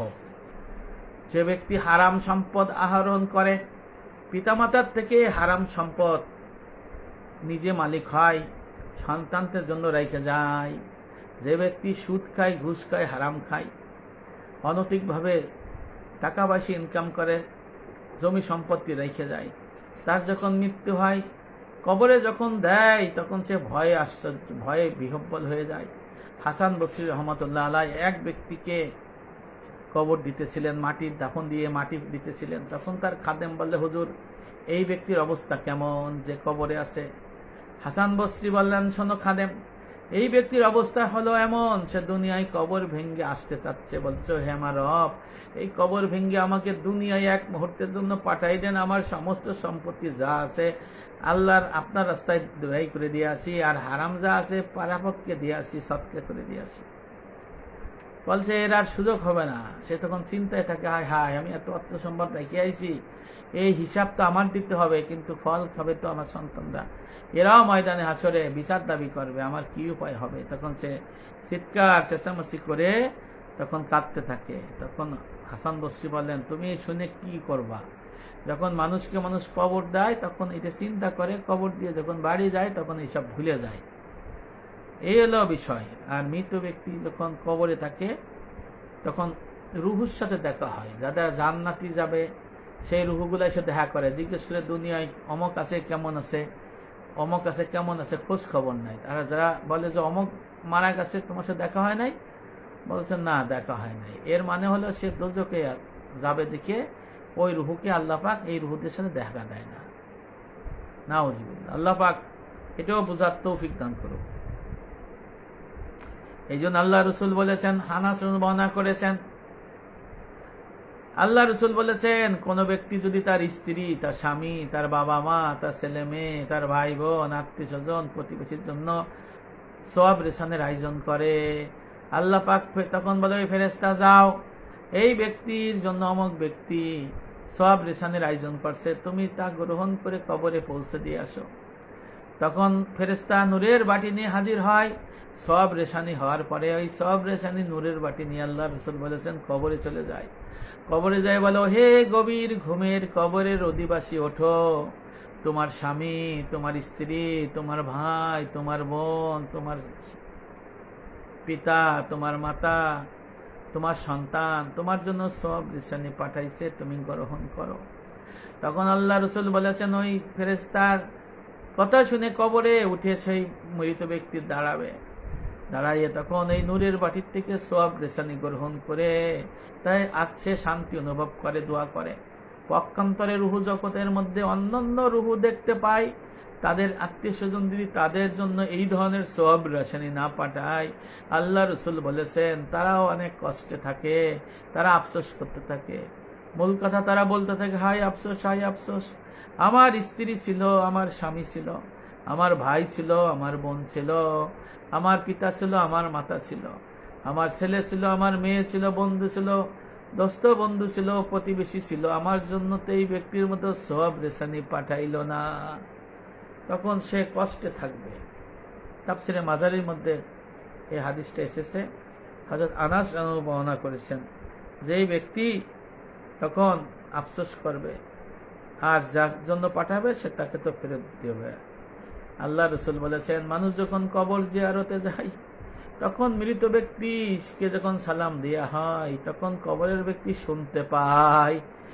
ওই কবরের ব্যক্তি তখন তার স্বামীকে চেনে, তার স্ত্রীকে চেনে, তার ছেলে মেয়েকে চেনে, তার বাবা মাকে চেনে, তার ভাই বোনকে চেনে, তাকাই থাকে, কথা বলতে পারে না। আমার নবী বলেছেন, যখন মৃত ব্যক্তির কাছ থেকে জিয়ারত শেষে স্বামী তার স্ত্রীকে রেখে, স্ত্রী তার স্বামীকে রেখে, ভাই তার বোনকে রেখে, বোনকে তার ভাইকে রেখে, পিতা তার সন্তানকে রেখে, সন্তান পিতাকে রেখে, আত্মীয় স্বজনকে রেখে যখন চলে আসতে থাকে, আল্লাহ রাসূল বলেছেন কবরের উপরে তখন ওই মৃত ব্যক্তির আত্মা তার দিকে তাকাই থাকে, এত পর্যন্ত তাকায় চোখের দৃষ্টি সীমা যখন কমে যায়, দেখা যায় না, তাই পর্যন্ত তাকাই থাকে যে হায় হায় আমার স্বামী চলে যাইতেছে, আমার স্ত্রী চলে যাইতেছে, আমার পিতা যাচ্ছে, মা যাচ্ছে, আমার ভাই যাচ্ছে, বোন যাচ্ছে, সন্তান যাচ্ছে, আমার বন্ধু যাচ্ছে, আত্মীয় যাচ্ছে।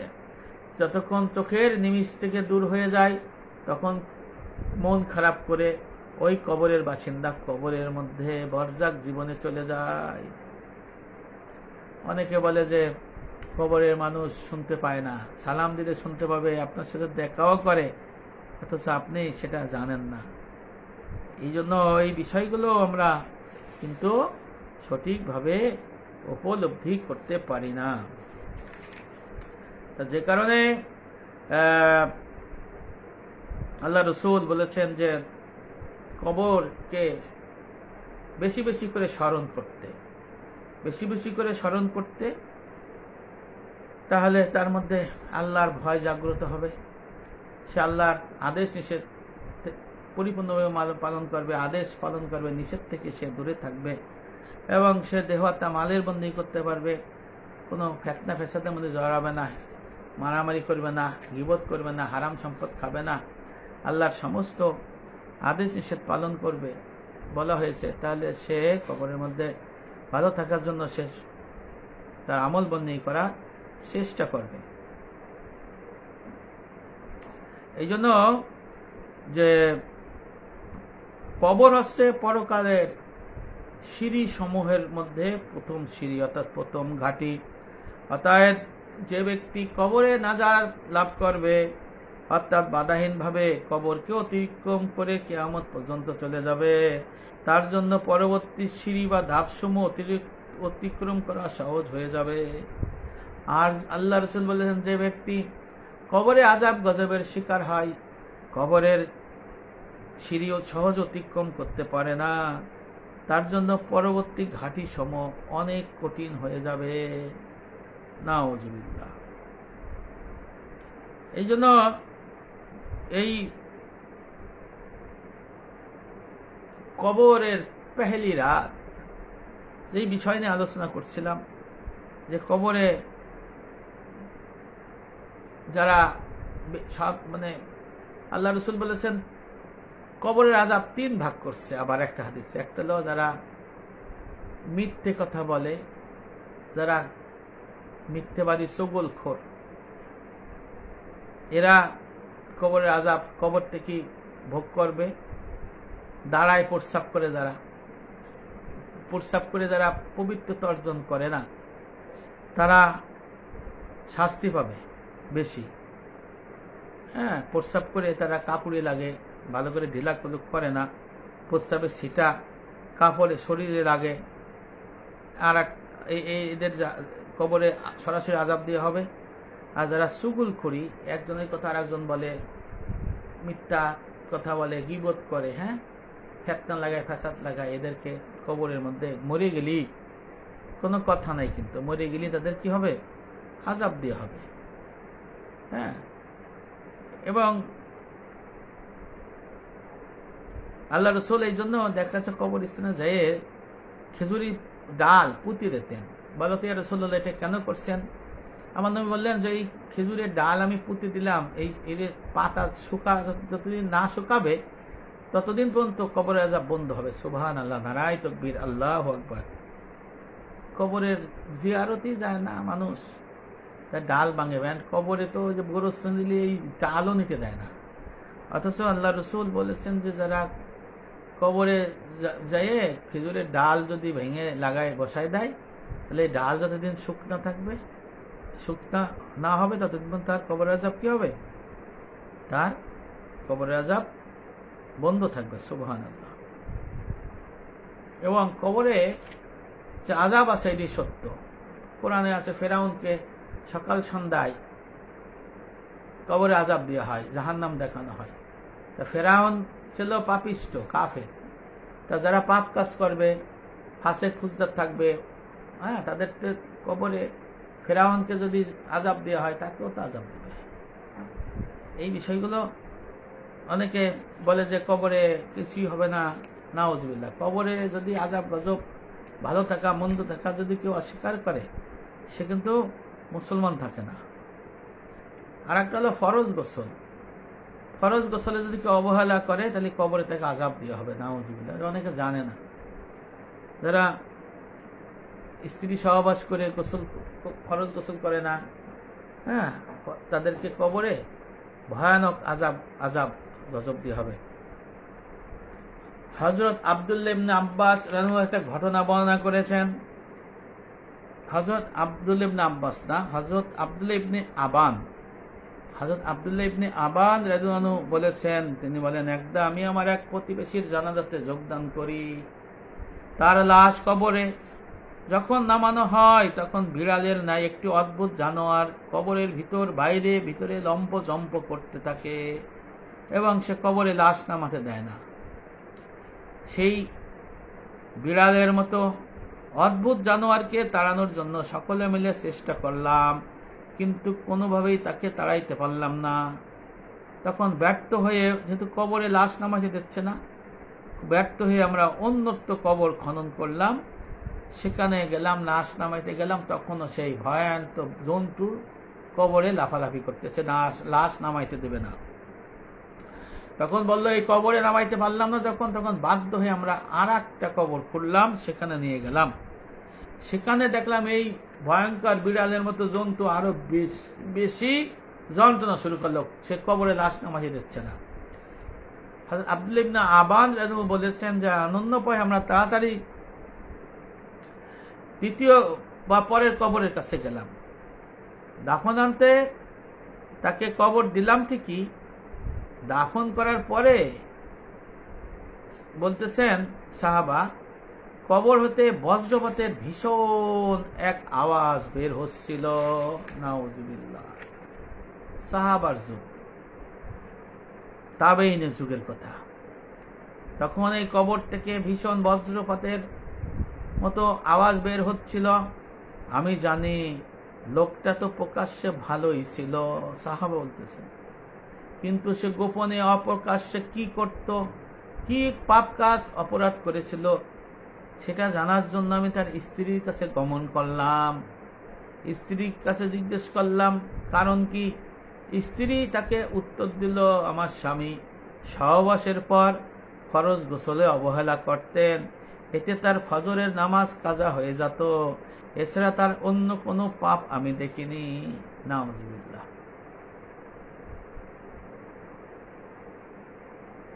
আল্লাহ পাক আমাদের সবাইকে বোঝার তৌফিক দান করুন। এই জন্য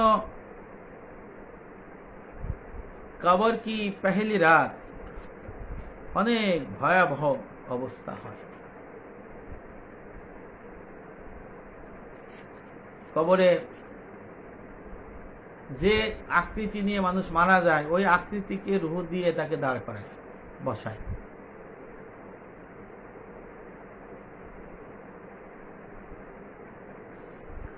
যে কাজ করলে কবরে আযাব মাফ হয়, যদি সে পরিপূর্ণ দিনে থাকে, কামেল মুমিন হয়, সবসময় ওযু রাখে, হালাল উপার্জন করে, আল্লাহর হকগুলো যেগুলো আছে সেগুলো পালন করে, হালাল উপার্জন দিয়ে হজ যদি কবুল হয়, পিতামাতার সাথে সদ আচরণ করে, তার ভরণ পোষণ দেয়, খোঁজ খবর লয়, নিয়মিত সে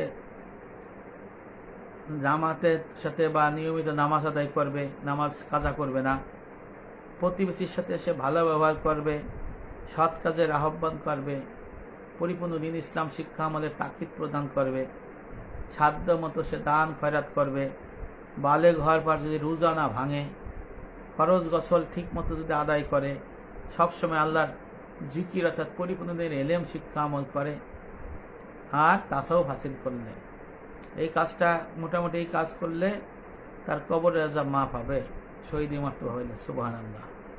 শহীদি মর্তবা পাইলে তো তার কবরের আযাব নাই। শুক্রবারে যদি যে মারা যায়, শুক্রবার রাতে, শুক্রবার দিনে, তাহলে সেও শহীদের মর্তবা হবে যদি সে কামেল মুমিন হয়। সুবহানাল্লাহ। এই জন্য যে যারা পরিপূর্ণ দিনের ছাত্র, তালিবে এলেম, হাক্কানি আলেম, হাফেজ যদি পরিপূর্ণ দিনে থাকে, জাবের বর্ণনা করেছেন আল্লাহ রসুল বলেছেন, হ্যাঁ, আল্লাহ তাআলা মাটিকে নির্দেশ দেয়, এদেরকে কি গ্রাস করো না। বলে, হে মাটি, যে বক্ষে, মাটি বলে যে আল্লাহ, যে বক্ষে আপনার পবিত্র কালাম আছে আমি কি করে তা গ্রাস করি, যে বক্ষে আপনার পবিত্র দিনের এলেম আছে সেই এলেম ধারী লোককে আমি কি করে গ্রাস করি। অর্থাৎ আমল ধারী হইতে হবে, পরিপূর্ণ দিনের এলেম শিক্ষা থাকতে হবে, নাহলে নাই। এমনি কোরআন মুখস্থ করলে হবে না, দিনের এলেম শিখলে হবে না, আমল করতে হবে। এই জন্য এই বিষয় আমাদের কবরের দিকে যদি ধাবিত করতে চাই, তাহলে আমাদের এই বিষয় করে আমাদের শিক্ষা আমল করতে হবে। আর একা কি আছে কবরবাসী, এটা মনে রাখতে হবে। কবরবাসী কি আছে? একা আছে। আপনি দুনিয়ায় সুন্দর করে রয়েছেন, দুনিয়ার মধ্যে আপনার কোনো সমস্যা নাই, হেনে মারধর করলে, গালাগালি করলে আপনার বন্ধু আসবে, ভাই আসবে, আত্মীয়স্বজন আসবে, কিন্তু আপনি দুনিয়া থেকে কবরে বিপদে থাকবেন। কবরে আপনার কোনো নিজস্ব স্বাধীনতা থাকবে না। এই জন্য এই বিষয়গুলো খেয়াল করতে হবে সবার। পেটের অসুস্থতায় যদি কারো মৃত্যু ঘটে, সে শহীদি মর্তবা হবে, কবরে তার শাস্তি দেওয়া হবে না। তিরমিজি শরীফ, আহমদ ইবনে হাম্বল এই হাদিস শরীফে আছে। পেট সংক্রান্ত যত বিষয়, যেমন কলেরা, বমি, পেট বেদনা, এইসব বিষয়। আবার যদি ক্যান্সার হয়, ফুসফুসে ক্যান্সার, লিভার ক্যান্সার, হ্যাঁ, এরাও কিন্তু শহীদি মর্তবা হবে। জুম্মার রাতে বা দিনে যদি কারো মৃত্যু হয়, তিরমিজি শরীফে হাদিসে আছে, আহমদ ইবনে হাম্বল এই হাদিসে আছে, আমাদের ফাতোয়া শামির হদিস মুত্তারে আছে, যে নবী ইসলাম বলেছেন, জুম্মার রাতে বা দিনে মৃত্যু হলে আল্লাহ তাকে কবরে আযাব ও পরীক্ষা হইতে নিরাপদ রাখেন। অর্থাৎ কবরে আযাব হবে না, পরীক্ষা মানে কি, মান কান্না কিরে তিনটি প্রশ্ন আবার যদি রুম্মাত ফেরেশতার যেটা হয় থেকে নিরাপদ থাকবে। সুবহানাল্লাহ। আর রমজান মাসে যদি মৃত্যু হয়, আল্লাহ রসুল বলেছেন, রমজান মাসে মৃত্যু হইলে তাদের শাস্তি মুলতবি রাখা হয়, বাইহাকি শরীফের হাদিসে। আবার আল্লাহ রসুল কোন মুসলমান জুম্মার দিনে যদি ইন্তেকাল করে, তবে তার কবর আযাব হতে থেকে নিরাপদ রাখা হয়। সুবহানাল্লাহ।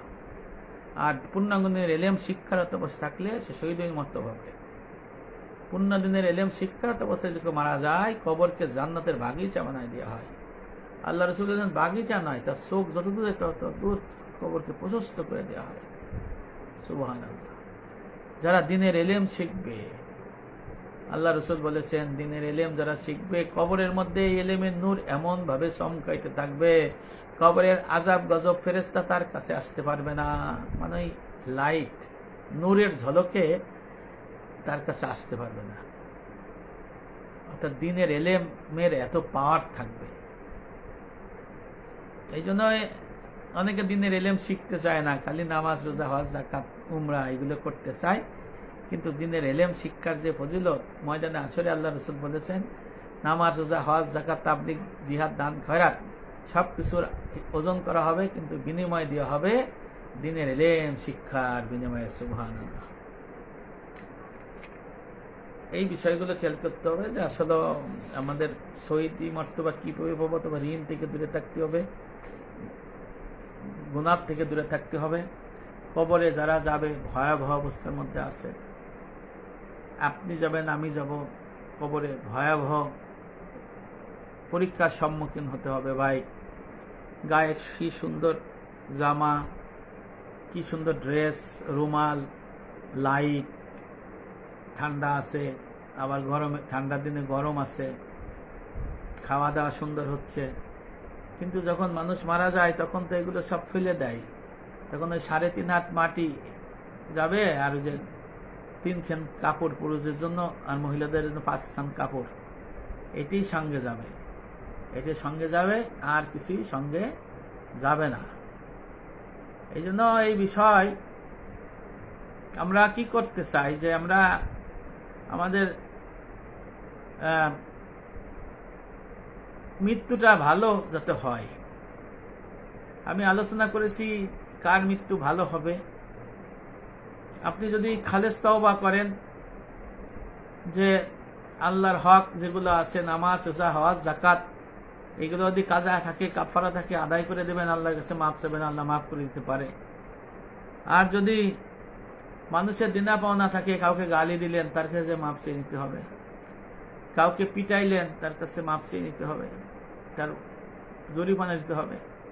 কারো হারাম গীবত করলেন, তাহলে বলতে ভাই আপনার বিরুদ্ধে আমি হারাম গীবত করছি, আমি জানতাম না, আমার মাফ করে দেন। সুগুল খুরি করছেন, যাই বলো ভাই আপনার মিথ্যা কথা ভালো কথা আর একজনকে লাগাইয়ে আপনার বৃত্ত শ্রদ্ধা করে দিছি, আপনি আমার মাফ করে দেন, তাহলে সেই লোক মাফ করলে মাফ হবে। দেখেন গীবত এবং সুগুল করলে মাফ চাইলেও এই যে মাফ হবে কিনা একমাত্র আল্লাহ জানে। কিতাবের মধ্যে আছে সুগুল খুরি যারা করে, হারাম গীবত যারা করে, মাফ চাইলেও আল্লাহ নিষিদ্ধ করছে, আল্লাহ মাফ করবে কিনা আল্লাহ জানে। কারণ আল্লাহ যেটা মাফ করতে চাচ্ছে না, মানুষ যদি বলে আমি মাফ করব, হবে? হবে না।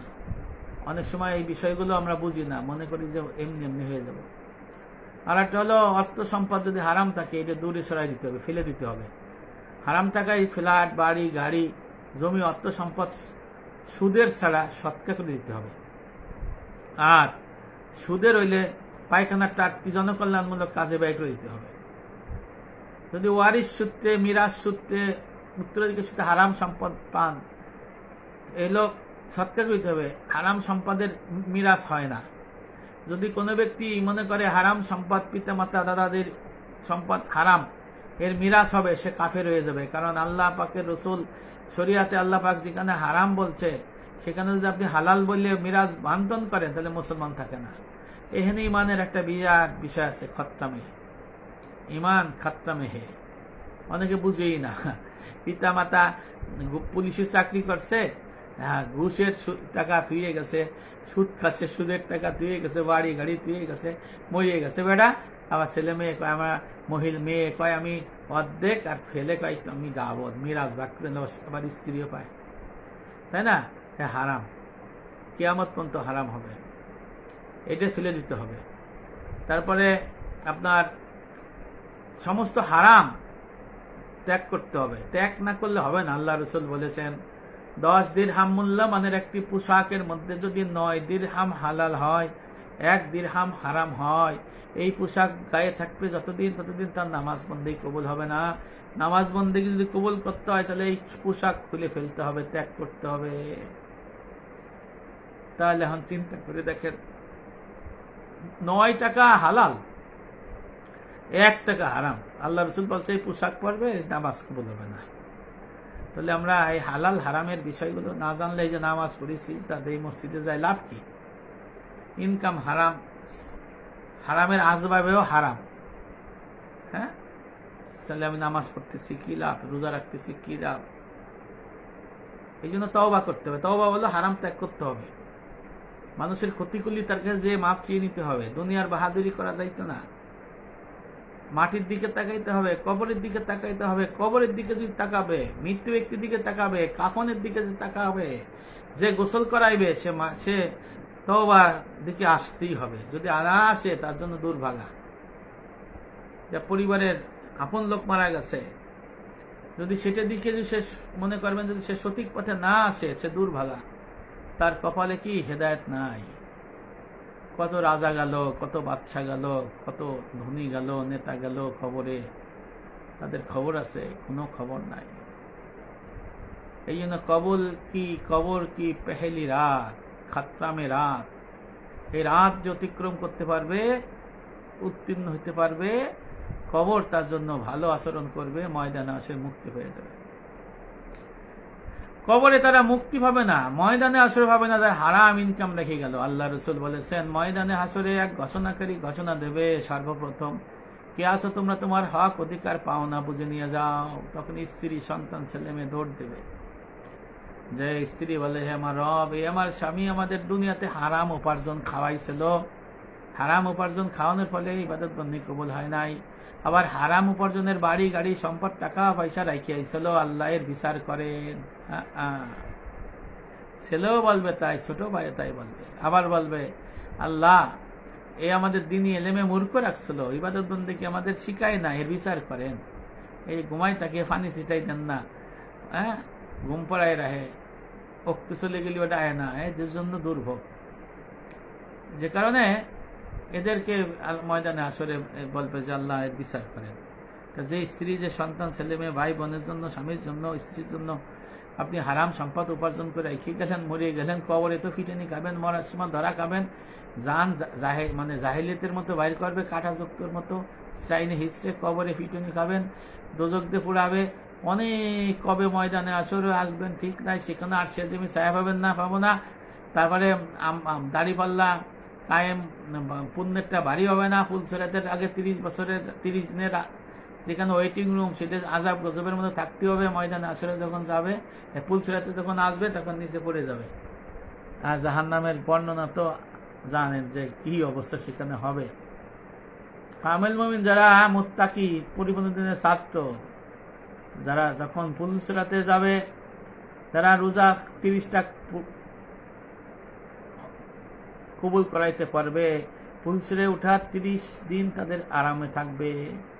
তারা রোজা কবুল করাইতে পারবে না, তারা 30 দিন খারাপ থাকবে। যখন কবরের, তখন ফুলসরে যখন উঠবে, কামেল মুমিন যখন উঠবে, দিনের এলেম উঠবে, এলেমদারি উঠবে, তখন হাসান রাদিয়াল্লাহু বর্ণনা করছেন, আল্লাহ রসুল বলেছেন, 7টা জাহান্নাম ডাক দিয়ে বলল, হে কামেল মুমিন, তুমি নিশ্চিন্তে মনে ফুলসিরাত পার হয়ে যাও, কারণ তুমি যে দিনের এলেম শিখছিলে, এই এলেমের নূর আমাদের জাহান্নামের আগুন তোমার জন্য নিবেই দিয়েছে, তাই তুমি পার হয়ে যাও। সুবহানাল্লাহ। এই জন্য ভাইও, আসুন আমরা নতুন করে জীবন গড়ি, সবাইকে আমরা ক্ষমা করে দেই, পরিপূর্ণ দিনে আসি, অতীতের ভুল ত্রুটি আমরা সংশোধন করি, হালালের মধ্যে আসি, হারাম দূর করে দেই। যারা মৃত ব্যক্তি হয়েছে তাদের জন্য কবর জিয়ারত করি, তাদের জন্য দোয়া করি। যারা মারা গেছে, যারা জীবিত আছে তাদের জন্য দোয়া করি। রব্বির হামহুমা কামা রব্বায়ানি সগীরা, রব্বির হামহুমা কামা রব্বায়ানি সগীরা। ওই আমার রব, আমাদের পিতা মাতা এইভাবে রহম করেন যেভাবে শিশুকালে আমাদের পিতা মাতা আমাদের লালন পালন করেছিল। আল্লাহ শিখাইছে দোয়া। আর একটা হলো নিজের মা বাবা, ভাই বোন, স্ত্রী, ছেলে মেয়ে, স্বামী, তাম দুনিয়ার মুসলমানের জন্য দোয়া করার জন্য আল্লাহ শিখাইতেছে। সেটা কি? রব্বানা ফিরলি ওয়ালি ওয়ালিদাইয়া ওয়ালিল মুমিনিনা ইয়াউমা ইয়াকুমুল হিসাব। ওহে আমার রব, সেই দিন দাড়িপাল্লা যেদিন কায়েম হবে, সেই দিন আপনি আমাকে, আমার পিতা মাতাকে, আত্মীয় স্বজনকে, সারা দুনিয়ার মানুষকে আপনি ক্ষমা করে দেন। সুবহানাল্লাহ। এটা হলো মৃত ব্যক্তিদের জন্য দোয়া করা শিখাইছে মহান আল্লাহ। আল্লাহ রাসূল একবার যদি বলে আপনার পিতা মাতা, আপনার আত্মীয় স্বজনের জন্য, আদম আলাইহিস সালাম থেকে আজকে এই মুহূর্তে যে মুসলমান জন্মগ্রহণ করছে, জীবিত এবং মৃত, তাদের আমলনামা সওয়াব যাবে। এবং এই কতজন হিসাব আল্লাহর কাছে আছে, এই একটা করে এত কোটি কোটি কোটি কোটি আমলনামার সওয়াব আপনার মৃত পিতা মাতা, ভাই বোন, স্ত্রী, সন্তান, ছেলে মেয়ে যাবে, তামাম দুনিয়াতে যাবে। সুবহানাল্লাহ। একবার বললে এতবার, 2 বার বললে 3 বার বললে। এই জন্য আল্লাহ রাসূল দোয়া করতেন 3 বার করে, যে দোয়া করতেন 3 বার করে করতেন। এই জন্য এই দোয়া আপনারা পাঠ করবেন, সব সময় পাঠ করবেন। তাহলে নিজের বাবা মা, শ্বশুর শাশুড়ি, স্ত্রী, সন্তান, ছেলে মেয়ে, ভাই বোন, আত্মীয় স্বজন ছাড়া তামাম বিশ্বের মুসলমানের জন্য কি হয়? দোয়া করা হয়। আর আল্লাহ পাক যদি দোয়া কবুল করে, তারা আরামে থাকবে। তারা কি থাকবে? তারা আরামে থাকবে। আল্লাহ রাসূল বলছেন যে কবরে এক প্রকারের পিতা মাতা বা আত্মীয় স্বজনের মর্যাদা বুলন্দ হয় এই দোয়া করার জন্য। ময়দানে হাসরেও দাঁড়িপাল্লা ওয়েট ভারী হয় এর জন্য। আবার জান্নাতও তাদের ফার্স্ট ক্লাস দিয়ে দেয় এই একই কারণে। এই জন্য ভাইয়েরা সবাই ভালো থাকবেন, কবরকে বেশি বেশি করে স্মরণ করি। ইহজগৎ ক্ষণস্থায়ী, পরজগৎ চিরস্থায়ী। সবাই যার যার ভুল ত্রুটি সংশোধন করে কবরে যাতে সুন্দর করে থাকা যায়, কবরে যাতে সুন্দর করে থাকতে পারে, সেই জন্য আমাদের সেই দিকে ধাবিত হইতে হবে। আমাদের সেই দিকে ধাবিত হয়ে সেই ধরনের কাজ করতে হবে।